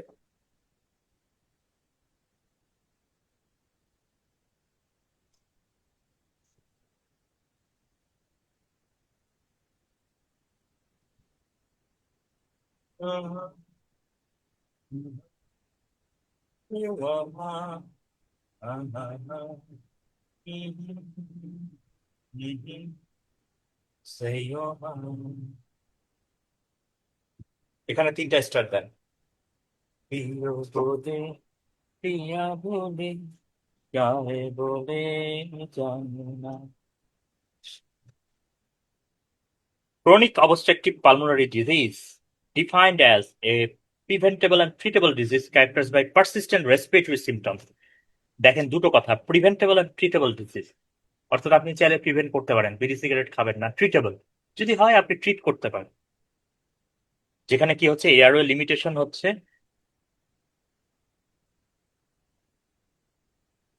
The spectrum of COPD includes chronic bronchitis and emphysema. আমি দুটো নিয়ে কথা বলতেছি। সিওপিডি যে একটা আমব্রেলা টার্ম, এটার আন্ডারে দুটো ডিজিজ আছে, একটা হলো ক্রনিক ব্রঙ্কাইটিস আর একটা হলো এমফাইসেমা। ক্রনিক ব্রঙ্কাইটিসকে এইভাবে ডিফাইন করা হয়েছে, বছরে কনজিকিউটিভ 3 মাস, বছরে কনজিকিউটিভ 3 মাস কাশি থাকবে এবং স্পুটাম প্রোডাকশন থাকবে, কফ আসবে, কাশি থাকবে, এবং এইভাবে বছরে 3 মাস, এভাবে পরপর 2 বছর চলবে। যদি হয় তাহলে chronic bronchitis.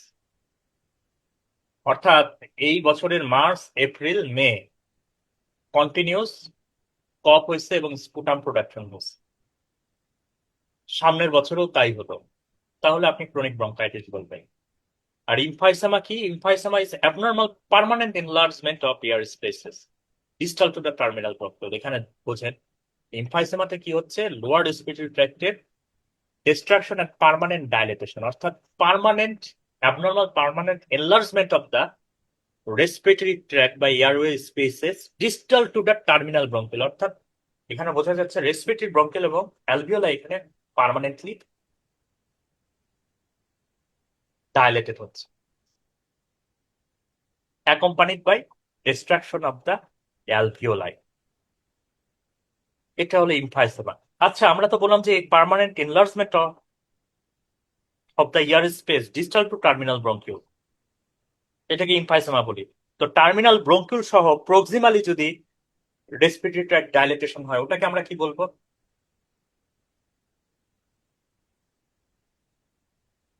ব্রঙ্কিয়েক্টাসিস। Very good answer, bronchiectasis. অর্থাৎ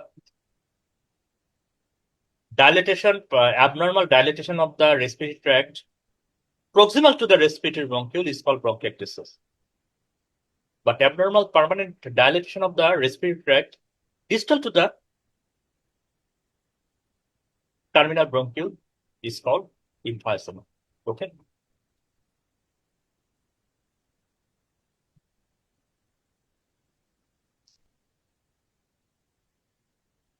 So এই emphysemaতে ultimately পেশেন্টের respiratory tract ডিস্ট্রাকশন হয়ে যাচ্ছে। এছাড়াও এখানে কিছু এক্সট্রা পালমোনারি ফিচারও থাকে, যেমন weight loss, skeletal muscle dysfunction etcetera. Commonly associated comorbid condition হলো cardiovascular disease, cerebrovascular disease, metabolic syndrome, osteoporosis, depression, lung cancer. Commonly associated comorbid condition, 3টা স্টার দেন। সিওপিডির সাথে আর কি কি কোমরবিড কন্ডিশন থাকতে পারে? অর্থাৎ সিওপিডি ইটসেলফ এটা করতেছে না, কিন্তু এর সাথে এই ডিজিজ গুলো থাকে সাধারণত।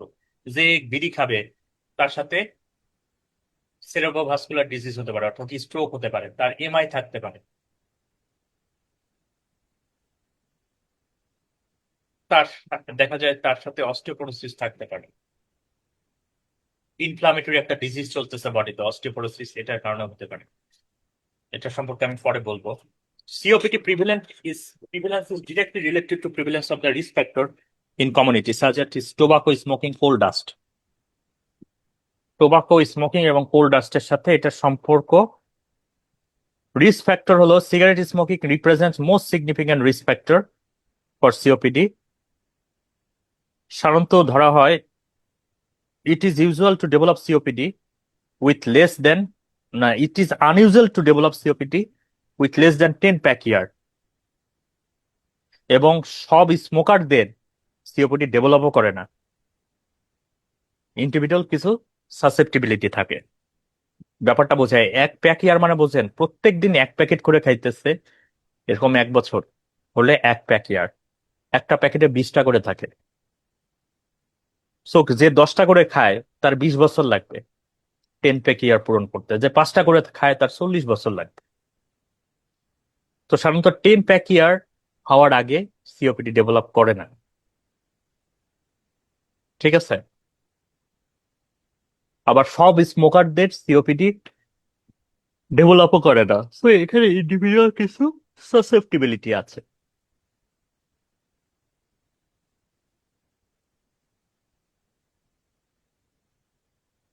Pathophysiology. COPD has both pulmonary and systemic component. The presence of airflow limitation combined with premature airway closure causing gas trapping and hyperinflation adversely affecting pulmonary and cell wall compliance. Pulmonary hyperinflation also result which flatten the diaphragm muscle, leads to increasing horizontal alignment of the intercostal muscle, placing respiratory muscle at mechanical disadvantage. আমি সব বলে দেবো. The work of breathing is therefore markedly increased fast on exercise when time to expiration is further shortened. অর্থাৎ বলছে যে COPD তে air trapping এর জন্য, হাইপার ইনফ্লেশনের জন্য যে রিবস গুলো আছে বা ইন্টারকোস্টাল মাসেল গুলো আছে সেগুলো এরকম অবলিক অ্যালাইনমেন্টে না থেকে হাইপার ইনফ্লেশনের জন্য এরকম হরাইজন্টাল অ্যালাইনমেন্টে চলে আসে। তো হরাইজন্টাল অ্যালাইনমেন্টে চলে আসলে আগে অবলিক অ্যালাইনমেন্টে থাকলে ওরা টান দিয়ে আমাদের রেসপিরেটরি কেসকে বড় ছোট করতে পারতো। হরাইজন্টাল যখন চলে আসবে তখন ওকে কিন্তু আর ফার্দার নিচে নামানো সম্ভব হবে না। সো এক্ষেত্রে ওয়ার্ক অফ ব্রেদিংটা বেড়ে যাবে এবং আমাদের এক্সেসরি মাসেল গুলো এখানে ইউজ হবে, যার কারণে এখানে এক্সেসরি মাসেল গুলার প্রমিনেন্স বোঝা যায়। আপনাদের একটা কথা বলি, সিওপিডি এবং অ্যাজমার পেশেন্ট আমি দেখেই বলে দিতে পারি, অন্য কোনো কিছু দরকার নেই। সিওপিডির পেশেন্ট আমি দেখি ক্লাভিক্যালের কি অবস্থা, যদি দেখি ক্লাভিক্যাল খুব প্রমিনেন্ট দেখা যাচ্ছে, তারপরে রিবস কেস গুলো ভালো মতো বোঝা যাচ্ছে, এটা সিওপিডি। আর অ্যাজমার পেশেন্ট ওরা এমনিতে স্টেরয়েড, ওদের দেখা যায় পাফি ফেস থাকে, শরীর আরো ফোলা ফোলা থাকে, ওদের আপনি কখনো ক্ল্যাভিক্যাল দেখতে পারবেন না বা রিব কেস দেখতে পারবেন না। ঠিক আছে, এই জিনিসটা একটু মাথায় রাখেন, এটা খুবই ইম্পর্টেন্ট একটা কথা।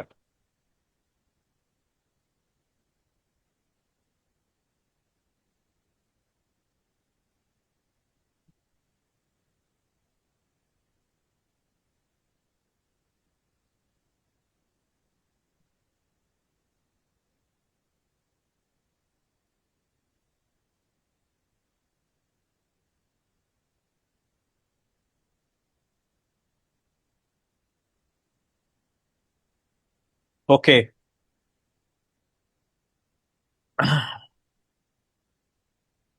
ইমফাইসেমা may be classified by pattern of the enlarged airspace, যেমন সেন্ট্রিয়াসিনার, প্যানাসিনার, প্যারাসেপ্টাল, এগুলো এমনি মনে রাখার জন্য মনে রাখা। সো অনেক সময় এমন হয় যে কোনো কোনো এয়ার স্পেস পার্মানেন্ট ডাইলেটেশন হয়ে যায়, এটাকে আমরা বলি বুলা, ইমফাইসেমাটাস বুলা। ওই এয়ার স্পেস যখন পার্মানেন্টলি ডাইলেটেড হয়ে যায় এবং এটার সাথে রেসপিরেটরি ট্র্যাক্টের কোনো কমিউনিকেশন থাকে না, তার মানে ওই এয়ার স্পেসের মধ্যে যে বাতাস থাকে সেটা গ্যাসিয়াস এক্সচেঞ্জ করতে পারে, এটাকে ইমফাইসেমাস বুলা বলা হয়, ইমফাইসেমাটাস বুলা। সো যখন অনেক বেশি ইমফাইসেমাটাস বুলা থাকবে তখন দেখা যায় যে গ্যাস এক্সচেঞ্জ করার মতো হেলদি লাং টিস্যু নাই, তখন রেসপিরেটরি ফেইলিওর ডেভেলপ করতে পারে। Indication of assisted ventilation in acute severe asthma. আচ্ছা, এটা আবার অ্যাজমা এর মধ্যে চলে আসছে, 3টা স্টার। অর্থাৎ টাইপ 2 রেসপিরেটরি ফেইলিওরের কোনো ফিচার যদি পান তাহলে পেশেন্টকে অ্যাসিস্টেড ভেন্টিলেশনে পাঠাবেন, যেমন কমা, রেসপিরেটরি অ্যারেস্ট, তারপরে partial pressure of carbon dioxide বেশি, ডিলেরিয়াম, ড্রাউজিনেস। দেখেন সবই টাইপ 2 রেসপিরেটরি ফেইলিওরের feature, coma, respiratory failure, drowsiness, partial pressure of carbon dioxide 6-এর বেশি, এক্সারশন, ড্রাউজিনেস। সো মনে রাখেন টাইপ 2 রেসপিরেটরি ফেইলিওরের ফিচার বা হাইপারক্যাপনিয়ার ফিচার যদি আমরা পাই অ্যাকিউট সিভিয়ার অ্যাজমার পেশেন্টকে, তখন আমরা অ্যাসিস্টেড ভেন্টিলেশনে পাঠাবো। Risk factor of developing chronic obstructive pulmonary disease, 3টা star. Tobacco smoke 95% case, indoor air pollution, যারা এই যে খড়ির চুলায় না রান্না করে তাদের হয়। আচ্ছা, আপনারা অনেক সময় আমি এটা দেখছি যে জেন্ডার বেসড করে অনেক সময় অ্যাজমা সিওপিডি বায়াস করতে চায়, বলে যে মহিলা মানুষ এ চাচির কি আর সিওপিডি হবে নাকি? হতে পারে চাচির সিওপিডি? ওই যে খড়ির চুলা। শুধু খরিচ চুলা না, আপনারা জেনে অবাক হবেন, একটু উত্তর অঞ্চলের দিকে কিংবা একটু পেরিফেরির দিকে মা খালারা, আমাদের জেনারেশনে নাই, আগে যে জেনারেশন ছিল, মা খালারা একসাথে বসে হুকা খেত হুম হুম। এবং বিড়ি আম- কিনে নিয়ে আসতো। সংসারে যে যে হাইলা কামলা পাট টাট পাইট টাইট আছে, ওদের দিয়ে বিড়ি কিনে নিয়ে আসতো এবং ওরা রান্না করে এবং সিগারেট খায়, বিড়ি খায় একসাথে বসে গোল হয়ে, বিড়ির পরে বিড়ি খায়। ঠিক আছে, সো এই ধারণা থেকে আপনাদের বের হয়ে আসতে হবে যে মহিলা মানুষ বিড়ি খায় না। ওই মহিলা মানুষরা যে পরিমাণ বিড়ি খায় আমি সেই পরিমাণ বিড়ি খাই না। ঠিক আছে। সো এরকম অনেক কেস পাইছি মানে ঢাকা মেডিকেলে, যে প্রথমে সবাই অ্যাজমা অ্যাজমা অ্যাজমা অ্যাজমা করতেছে, পরে সেটাকে সিওপিডি প্রুভ করা হয়েছে। এটার জন্য আমি, হ্যাঁ আজকে ওই সবাই। তো আমার এক সিনিয়র ভাই ছিল কনসালটেন্ট মহিউদ্দিন ভাই, উনি এই জিনিসটা প্রথম আমার মাথায় নক করে, এবং আসলেও তাই, মহিলারা প্রচুর পরিমাণ কিন্তু ওই সময় বিড়ি খেত, এবং এটা একটা কালচারের অংশ, এটা খারাপ কিছু না। সো তাদের সিওপিডি ডেভেলপ করতে পারে। আর এখন যদি আপনি আসেন, এখন প্রচুর মেয়েরা সিগারেট খায়, প্রচুর মেয়েরা স্মোকিং করে। আপনার ধারণা নেই কি পরিমাণ স্মোকিং করে, ইভেন মেডিকেল স্টুডেন্টরাও। ঠিক আছে। স্টাইল ওইটা এখন, হ্যাঁ, স্টাইল ওইটা এখন। স্টাইল বলতে নেশাপাতি করে, যাদের ওই টাইপের লাইফ লিড করতে ইচ্ছা করে। হুম। এটা অনেকে মনে করে এটা হলো a way of showing confidence in a male dominant society. হুম। ঠিক আছে।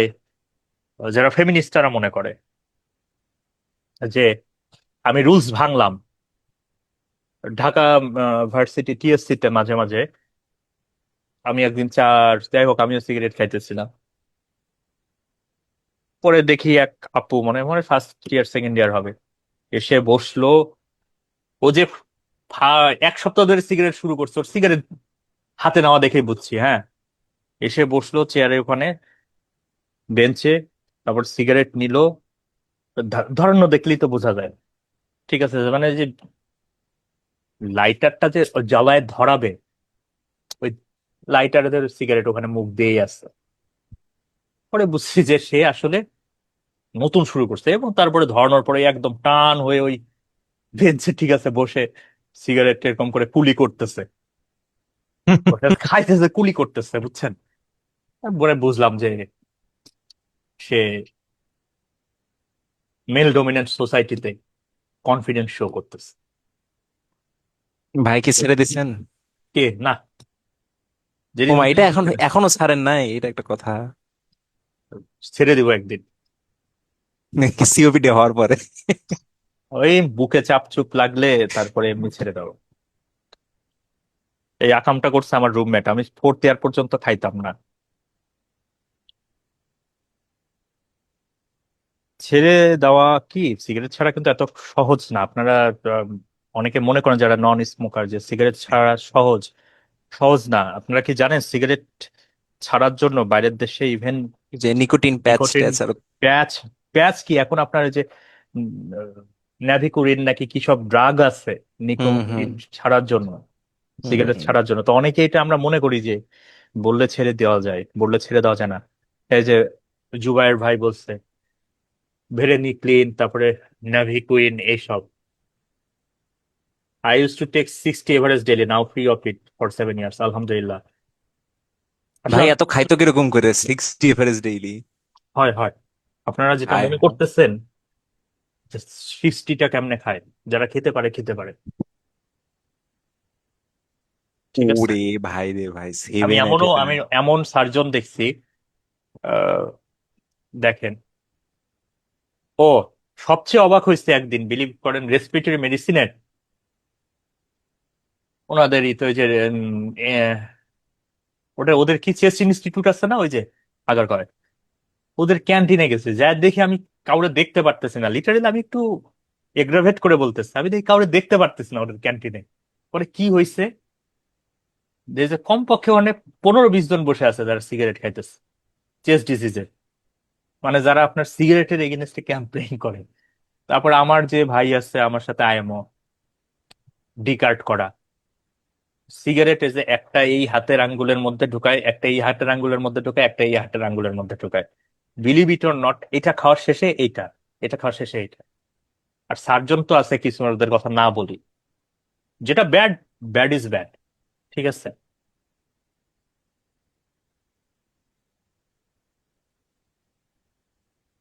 অকুপেশনাল এক্সপোজারটার কথা মনে রাখবেন, কোল ডাস্ট, সিলিকা, ক্যাডমিয়াম। কোল ডাস্ট, সিলিকা, ক্যাডমিয়াম। বিশেষ করে কোল ডাস্টের কথাটা বেশি মনে রাখতে হবে, সিলিকার কথা মনে রাখতে হবে। লাং গ্রোথ, যাদের এলবিডব্লিউ থাকে বা চাইল্ডহুড ইনফেকশন থাকে তাদের ক্ষেত্রে হতে পারে। ইনফেকশনও একটা সিওপিডির কারণ। কেমন রিকারেন্ট যাদের রেসপিরেটরি ট্র্যাক্ট ইনফেকশন হয়, যেমন অ্যাডিনো ভাইরাস দিয়ে রিকারেন্ট যাদের ইনফেকশন হয়, তাদেরও কিন্তু সিওপিডি ডেভেলপ করতে পারে। তারপরে low socio economical status, cannabis smoking. গাঁজা খেয়ে আসলে যারা সিওপিডি তৈরি করে তাদের কি পরিমাণ গাঁজা খেতে হয় তাই ভাবি। ঠিক আছে। Tobacco smoke, indoor, low birth ওয়েটের কথা মনে রাখবেন, সিলিকার কথা মনে রাখবেন, রিপিটেড ইনফেকশনের কথা মনে রাখবেন, low socio economical status, cannabis smoking, এটার কথা মনে রাখবেন। Host factor, alpha one antitrypsin ডেফিসিয়েন্সিতে ইমফাইসেমা হতে পারে। 3টা স্টার, আমরা এটা সম্পর্কে জানি। COPD patient clinical feature, COPD should be suspected any patient over 40 years old who present with symptoms of chronic bronchitis and breathlessness. 40 বছরের উপরে বয়স, ক্রনিক ব্রঙ্কাইটিসের মতো ফিচার বা ব্রেথলেসনেস নিয়ে আসছে, তাদের আমরা চিন্তা করব। এখন এর ডিডি গুলো কি? ওই যে আমি কিন্তু আগে বলেন এর কিছু ডিডি আছে, tuberculosis, bronchiectasis, congestive cardiac failure etcetera, এগুলো আমাদের আলাদা করতে হবে। কফ অ্যান্ড স্পুটাম প্রোডাকশন, প্রথমে তেমন কোনো সিমটমস থাকে না, কাশি হবে, একটু একটু করে স্পুটাম আসবে, এটা হলো first symptoms. In advance disease inquiry should be made as the presence of oedema, যেটা এক্সারজারবেশনে পাওয়া যায়, and morning headache which suggest hypercapnia. আমি দুইটা কথা বলে রাখি, কি কি আজ করতে হয় সিওপিডির পেশেন্টকে করার সময়, ফলো আপ দেওয়ার সময়। এক, কাজ করতে হয় সকালে মাথা ব্যথা হয় কিনা, এটা হাইপারক্যাপনিয়া মিন করে, আর পেরিফেরাল ইডেমা আছে কিনা। ব্রেথলেসনেস এর পেশেন্ট সিওপিডি লাং সাথে পায়ে ইডেমা আছে, এটা মিন করে পেশেন্ট এক্সাজারবেশনে আছে। এক্সাজারবেশন ছাড়া পায়ে পানি আসবে না। এবং আরেকটা কথা এখানে বলে দেই, পায়ে যদি পানি আসে মনে করবেন পেশেন্টকে হসপিটালে ভর্তি করতে হবে। অর্থাৎ এক্সাজারবেশনের ট্রিটমেন্ট কি? হসপিটালাইজেশন। তো এক্সাজারবেশনের ইন্ডিকেশন কি, মানে মানে ক্রাইটেরিয়াটা কি? পায়ে পানি আসতে হবে। ঠিক আছে। তো দুইটা জিনিস সবসময় সিওপিডি পেশেন্টকে জিজ্ঞেস করবেন, সকালে মাথা ব্যথা হয় কিনা, পায়ে পানি আছে কিনা। Breath sound are typically quiet. Crackles may accompany infection, but if persistent, raise the possibility of bronchiectasis.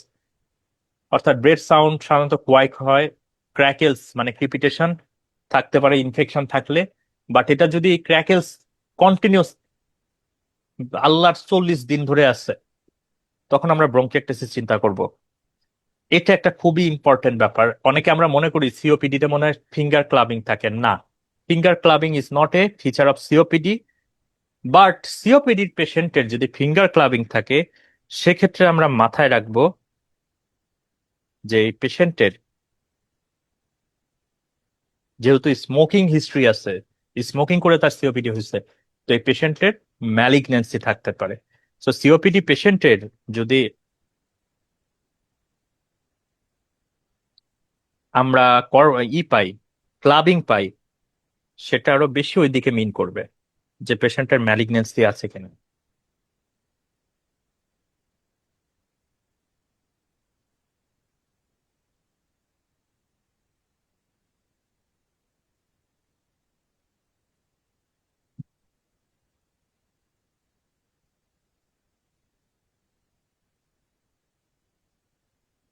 ঠিক আছে। সিওপিডি পেশেন্ট যদি থাকে, ফিঙ্গার ক্লাবিং থাকে, তাহলে ক্যান্সারের করবো। Right heart failure May develop in presence with advance COPD, আপনারা কিভাবে ডেভেলপ করে অলরেডি জানেন। However, even in absence of right heart failure, COPD patient can develop pitting edema. কিভাবে? By causing renal hypoxia এবং hypercapnia। এক কথায় বলি, তো COPD patient right heart failure থাকে, তো রাইট হার্ট ফেলিওর থেকে আমরা সাধারণত পেরিফেরাল ইডেমা পেতে পারি, কিন্তু রাইট হার্ট ফেলিওর ছাড়াও পেরিফেরাল ইডেমা আমরা পেতে পারি। কারণ সিওপিডিতে কিডনিতে দুই ধরনের ড্যামেজ হয়, একটা হলো হাইপক্সিক ড্যামেজ আর একটা হলো হাইপারক্যাপনিক ড্যামেজ। অর্থাৎ হাইপক্সিয়া এবং হাইপারক্যাপনিয়া দুইটার যৌথ ড্যামেজে দেখা যায় সিওপিডি পেশেন্টের রেনাল ইম্পেয়ারমেন্ট হয়ে সল্ট অ্যান্ড ওয়াটার রিটেনশন হচ্ছে। এটা একটা 3টা স্টার দেন। বডি মাস ইন্ডেক্স বা BMI is a adverse prognostic feature. BMI যত কমবে মনে করবেন সিওপিডি প্রগনোসিস তত খারাপ। Two classical phenotype have been describe, pink puffer and blue bloater. এটা সম্পর্কে একটু বলি।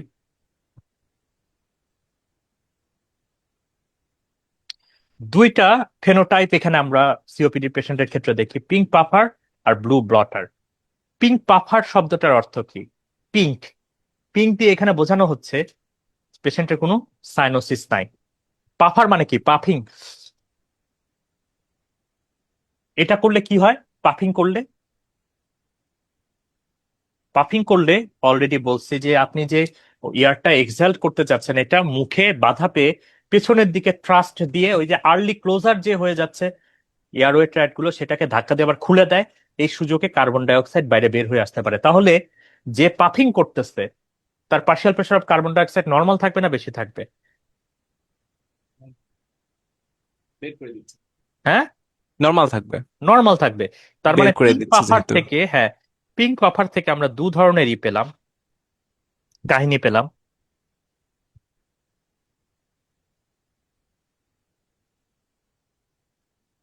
দু ধরনের কাহিনী পাইলাম। একটা কাহিনী হলো এখানে কোনো সাইনোসিস থাকবে না এই ফেনোটাইপে। 2 নম্বর, পাফিং করে করে এই কার্বন ডাই অক্সাইডকে এক্সহাল করতে হেল্প করতেছে by opening the lower respiratory tract. So এখানে partial pressure of carbon dioxide normal হবে। দ্বিতীয়ত, যে এই কাজটা করতেছে তার ব্রেথলেসনেস বেশি হচ্ছে না কম হচ্ছে? ওরা দেখেই তো ব্রেথলেস লাগবে। সো এই পেশেন্টদের ব্রেথলেসনেস বেশি হবে। আর একটা আছে ব্লু ব্লটার ভ্যারাইটি। ব্লু ব্লটার, ব্লু মানে কি? ব্লু দিয়ে কি বোঝাচ্ছে? সায়ানোস্ট। সায়ানস, তাই না? ব্লু দিয়ে এখানে বোঝাচ্ছে হলো সায়ানস। তার মানে এই পেশেন্টের সায়ানোসিস থাকবে, পেশেন্টের সায়ানোসিস থাকবে। ব্লটিং পেপারের নাম শুনছেন? ব্লটিং পেপারের কাজ কি? পানি শোষণ করা। সো ব্লু ব্লটার এই কথার অর্থ হলো পেশেন্টের সায়ানোসিস থাকবে, এবং ব্লটার অর্থ হলো এ পানি বডিতে রিটেইন করবে, অর্থাৎ ইডেমা থাকবে পেশেন্টের। আচ্ছা, যে পেশেন্টের সায়ানোসিস আছে তার মানে তার ব্লাডে অক্সিজেন কম। ব্লাডে অক্সিজেন কম থাকলে তার পলিসাইথেমিয়া ডেভেলপ করতে পারে নাকি পারে না? ব্লাডে অক্সিজেন কম থাকলে ইরাইথোপয়েটিন বেশি বেশি সিক্রেটেড হবে, বেশি বেশি হিমোগ্লোবিন তৈরি হবে, নাকি আরবিসি তৈরি হবে। সো ব্লু ব্লটারে সাইনোসিস থাকবে, ইডেমা থাকবে, এবং সাইনোসিস যেহেতু আছে অর্থাৎ ব্লাডে ডিঅক্সিজেনেটেড হিমোগ্লোবিন যেহেতু আছে, রেনাল হাইপক্সিয়া হয়ে ইরাইথেমা ডেভেলপ, ইরাইথোপয়েটিন রিলিজ হবে, এবং ইরাইথোপয়েটিন থেকে সেকেন্ডারি পলিসাইথেমিয়া হতে পারে। টু ক্লাসিক্যাল ফেনোটাইপ এখান থেকে এই পর্যন্ত পড়ে ফেলবেন। আমি যা বলছি এর বাইরে কিছু নাই। এই চার্টটা একটু দেখেন। সিওপিডির পালমোনারি অ্যান্ড সিস্টেমিক কমপ্লিকেশন বা ফিচার্স। পালমোনারি কমপ্লিকেশন কি? Enlargement of the mucus secret. এখানে কি হবে? মিউকাস সিক্রেটিং গবলেট সেলগুলোর ইনলার্জমেন্ট হবে, হাইপারট্রফি হবে, এবং এরা এক্সেসিভ মিউকাস তৈরি করতে থাকবে, অর্থাৎ এক্সেসিভ স্পুটাম তৈরি করতে থাকবে। এটাকে আমরা ক্রনিক ব্রঙ্কাইটিস বলতেছি। 2 নম্বর, এই যে ইমফাইসেমার জন্য রেসপিরেটরি ট্র্যাক্ট গুলো, লোয়ার রেসপিরেটরি ট্র্যাক্ট গুলো ডিস্ট্রাকশন হচ্ছে, আর্কিওটেকচারাল চেঞ্জ হচ্ছে, এবং হাইপক্সিয়া হচ্ছে, সেটার কারণে পালমোনারি ভেসেল গুলো কনস্ট্রিক্টেড হচ্ছে। এই সব মিলে পালমোনারি হাইপারটেনশন ডেভেলপ করবে, পালমোনারি ভাস্কুলার রেজিস্ট্যান্স বেড়ে যাবে। তারপরে loss of elastic tissue causes fibrosis and premature airway closure causing gas trapping. সেখান থেকে hyperinflation, low flat diaphragm তৈরি করবে। আর আলফা নেট্রিট্রিপসিন ডেফিসিয়েন্সির ক্ষেত্রে unopposed action of protease like neutrophil elastase will cause destruction of the lower respiratory tract. Systemic ফিচারের মধ্যে মাসকুলার উইকনেস ডেভেলপ করবে। কেন? এখানে হাইপক্সিয়া ডেভেলপ করতেছে। যত অক্সিজেন কম থাকবে তত গ্লুকোজ কম বার্ন হবে, তত লেস এনার্জি। এটা একটা ইনফ্লামেটরি ডিসঅর্ডার, সিওপিডি। সো এখানে ইএসআর সিআরপি বেশি পাবেন, অর্থাৎ ইনক্রিজ সার্কুলেটরি ইনফ্লামেটরি মার্কার। তারপর এখানে সল্ট অ্যান্ড ওয়াটার রিটেনশন হবে due to hypoxic hypercapnic kidney. তারপরে এই যে ইনফ্লামেশন হচ্ছে, ইনফ্লামেশনের কারণে অনেক সাইটোকাইন রিলিজ হয়, interleukin, tumour necrotising factor etcetera, and that will cause, এই যে টিউমার নেক্রোটাইজিং ফ্যাক্টর যেটা, এর কাজই হলো পেশেন্টের ওয়েট লস করা, ফ্যাট লস করা, ওয়েট লস করা। সো টিউমার নেক্রোটাইজিং ফ্যাক্টর কি করবে? ওয়েট লস করবে। ইনফ্লামেশনের কারণে যে সাইটোকাইন গুলো তৈরি করতেছে, এটা ওয়েট লস করবে। এর মধ্যে টিউমার নেক্রোটাইজিং ফ্যাক্টর আছে। আর একটা ব্যাপার হলো, যখনই কোনো ইনফ্লামেশন চলে, ক্রনিক কোনো ইনফ্লামেশন চলে লাইক সিওপিডি, সেখানে লিম্ফোসাইট স্টিমুলেটেড হয়। লিম্ফোসাইট স্টিমুলেটেড হলে সে বিভিন্ন রকমের সাইটোকাইন রিলিজ করে। এই সাইটোকাইন কি করে? অস্টিওক্লাস্টকে অ্যাক্টিভেটেড করে, অস্টিওক্লাস্টকে অ্যাক্টিভেটেড করে, যার কারণে বোন ব্রেকডাউন হয় এবং সেখান থেকে অস্টিওপোরোসিস হতে পারে। আবার বলতেছি, যে কোনো ইনফ্লামেশনে, শুধু এটা সিওপিডি না, যে কোনো ইনফ্লামেশনে, ক্রনিক ইনফ্লামেশনে লিম্ফোসাইট স্টিমুলেটেড হয় এবং তারা সাইটোকাইন রিলিজ করে। সাইটোকাইন রিলিজ করলে সেই সাইটোকাইন কি করে? অস্টিওক্লাস্টকে অ্যাক্টিভেট করে, এবং অস্টিওক্লাস্ট কি করে? অস্টিওপোরোসিস করে। তো একটা সিওপিডি পেশেন্ট অস্টিওপোরোটিক ফ্র্যাকচার নিয়ে আসতে পারে, স্পাইনাল কর্ড কম্প্রেশন নিয়ে আসতে পারে, ওয়েট লস নিয়ে আসতে পারে, ইডেমা নিয়ে আসতে পারে। সব সম্পর্কে আমরা জানলাম।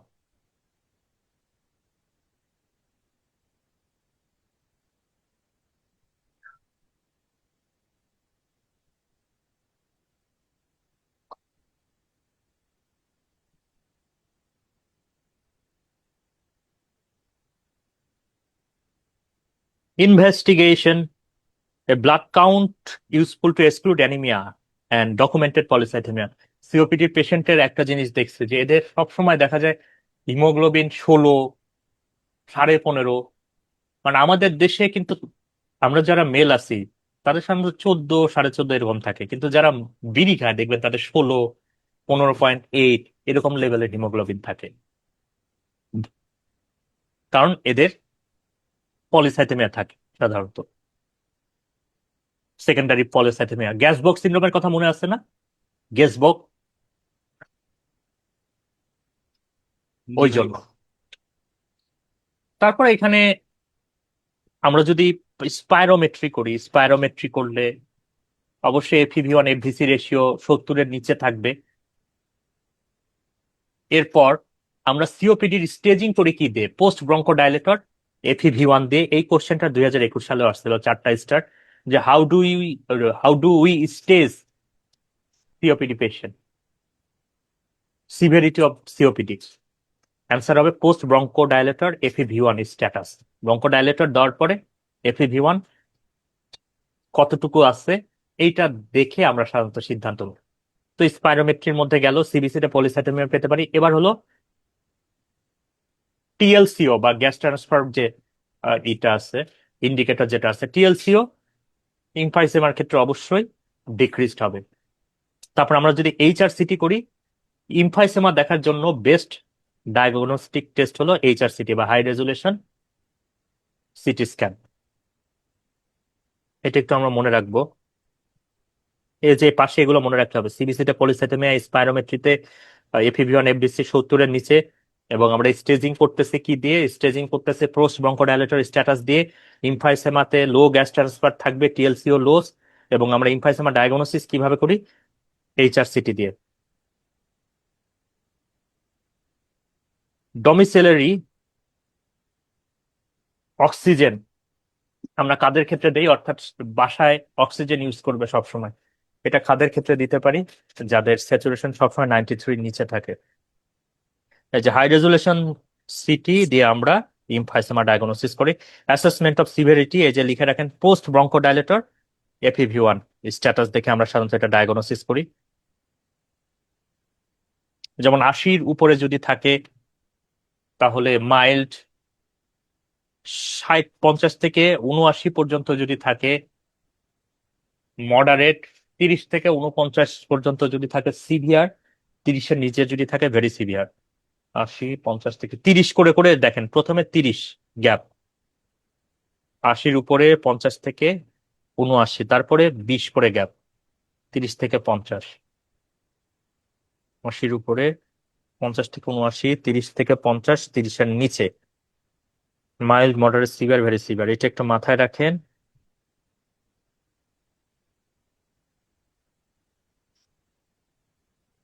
যতটুকু প্রায় অহর্নিশি।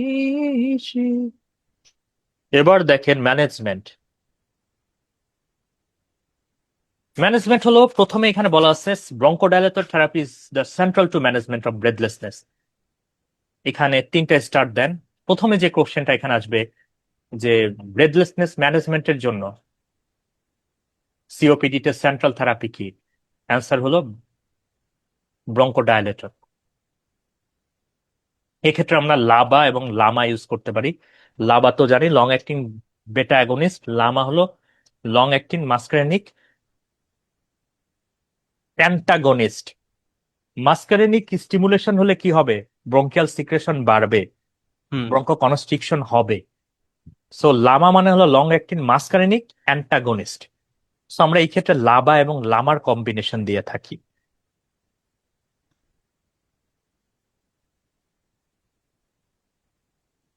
Oral bronchodilator therapy such as theophylline is only recommended when other long-acting bronchodilator are not available.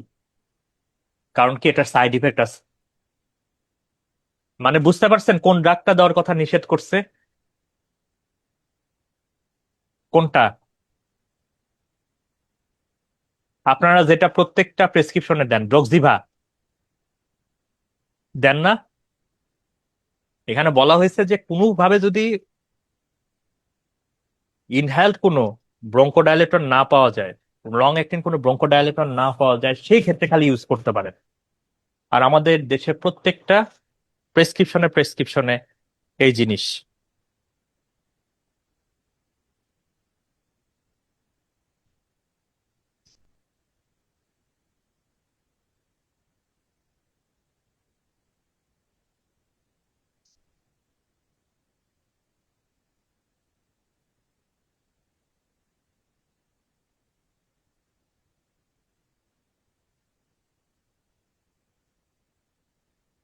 এবার দেখেন, আমরা লাবালামা দিছিলাম, এই লাবালামার সাথে আমরা আইসিএস দিতে পারি যদি আমরা মনে করি। লাবালামা আইসিএস কোন ক্ষেত্রে আমরা আইসিএস দিব? এটা একটা সুন্দর কথা আছে। লাবালামা আইসিএস কোন ক্ষেত্রে দিব? আইসিএস সেক্ষেত্রেই আমরা ইউজ করব যখন ইউসনোফিল কাউন্ট পেশেন্টের বেশি থাকবে। ইউসনোফিল কাউন্ট যখন পেশেন্টের বেশি থাকবে, তার মানে সম্ভবত 300, আমার যতটুকু মনে পড়ে, ইউসনোফিল কাউন্ট যদি 300-এর বেশি থাকে তাহলে আমরা আইসিএস দিই। কিংবা কারো যদি লাস্ট 1 বছরে 2বার এক্সাজারবেশন হয়, তাকেও আমরা ইনহেল কর্টিকোস্টেরয়েড দিতে পারি। তাছাড়া আমরা দেই না। তো মেইন ট্রিটমেন্ট হলো লাবা লামা। এর সাথে যদি আমরা দেখি যে পেশেন্টের ইউসনোফিল কাউন্ট বেশি, তখন আমরা পেশেন্টকে আইসিএস অ্যাড করতে পারি, যেমন লাবা লামা আইসিএস। ট্রায়ো নামে একটা ইনহেলার পাওয়া যায়, নাম শুনছেন? ট্রায়ো। ওখানে লাবা লামা আইসিএস 3টাই আছে। তো কোন কোন ক্ষেত্রে আমরা আইসিএস অ্যাড করতেছি সিওপিডি পেশেন্টকে? একটা হলো 2 এক্সাজারবেশন হয়েছে লাস্ট 12 মান্থসে। 2 নম্বর হলো ইউসিনোফিল কাউন্ট বেশি। এই যে ICS should be given for frequent exacerbation of patient with eosinophilia এবং যাদের আগে অ্যাজমারও একটা হিস্ট্রি ছিল। আপনারা কি জানেন অ্যাজমা সিওপিডির সাথে কিন্তু ওভারল্যাপ থাকতে পারে, এটাকে বলে ACOS, asthma COPD overlap syndrome. So ICS কোন কোন ক্ষেত্রে ইউজ মানে আমরা অ্যাড করি? অ্যাকচুয়ালি ইওসিনোফিল কাউন্ট যদি বেশি থাকে, রিপিটেড এক্সাজারবেশন যদি হয়, 2 exacerbation in last 1 year, and আগে যদি অ্যাজমার হিস্ট্রি থাকে। এরপরে ওরাল অ্যান্টি ইনফ্লামেটরি ড্রাগ হিসেবে আমরা স্টেরয়েড দিতে পারি অবশ্যই। এর সাথে একটা ড্রাগের নাম মনে রাখেন, রোফ্লুমিমাস্ট। রোফ্লুমিলাস্ট। রোফ্লুমিলাস্ট এটা কি ফসফোডাইএস্টারেস 4 ইনহিবিটর। এইটার কথা নামটা একটু মনে রাখেন, মেকানিজম অফ অ্যাকশন মনে রাখেন, যে একটা পেশেন্ট সিওপিডি তে কিছুতেই কাজ হচ্ছে না, তাকে রোফ্লুমিলাস্ট দেওয়া হয়েছে। What is the mechanism of action? প্রশ্নটা এইভাবে আসবে, মেকানিজম অফ অ্যাকশন হলো রোফ্লুমিলাস্টের ফসফোডিএস্টারেস 4 ইনহিবিটর। এবং আমি কিন্তু আরেকটা প্র্যাকটিস করি, যেটা আমাদের এই গাইডলাইনে আসছে, কারো যদি রিপিটেড এক্সাজারবেশন হয় তাকে বলা হয়েছে যে উইকে 3 দিন অ্যাজিথ্রোমাইসিন দিতে ফর 48 উইকস। লিখে রাখেন, এখানে বলা হয়েছে যে একদিন অন্তর অন্তর, অর্থাৎ উইকে 3 দিন অ্যাজিথ্রোমাইসিন খাবে এক বেলা করে 48 সপ্তাহ পর্যন্ত। এটা দেখা গেছে এক্সাজারবেশনকে কমায় দেয়। তবে এখানে একটা ব্যাপার আছে, অ্যাজিথ্রোমাইসিন দেওয়ার আগে পেশেন্টের কিউটি প্রলঙ্গেশন আছে কিনা এটা দেখে নিতে হবে।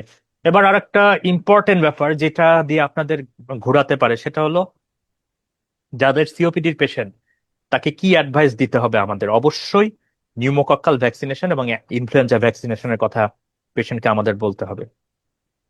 Prescription of long term oxygen therapy in COPD 2টা স্টার দিয়ে রাখতে পারেন, আপনাদের আসবে না সাধারণত।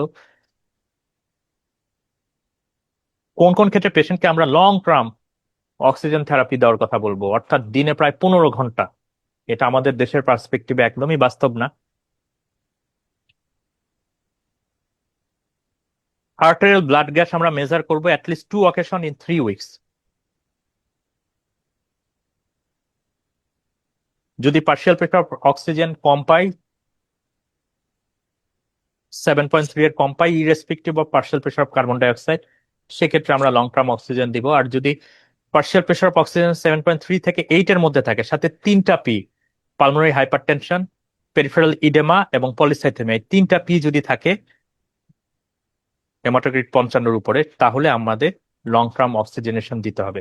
So what is the indication of long term oxygen therapy in COPD? এভাবে প্রশ্ন আসতে পারে। এক হলো পার্শিয়াল প্রেশার অফ অক্সিজেন 7.3 এর নিচে, আর আরেকটা হলো পালমোনারি হাইপারটেনশন যদি থাকে, পেরিফেরাল ইডেমা যদি থাকে, আর পলিসাইথেমিয়া যদি থাকে। 15 ঘন্টা অক্সিজেন সম্ভব আমাদের দেশে সারাক্ষণ দেওয়া?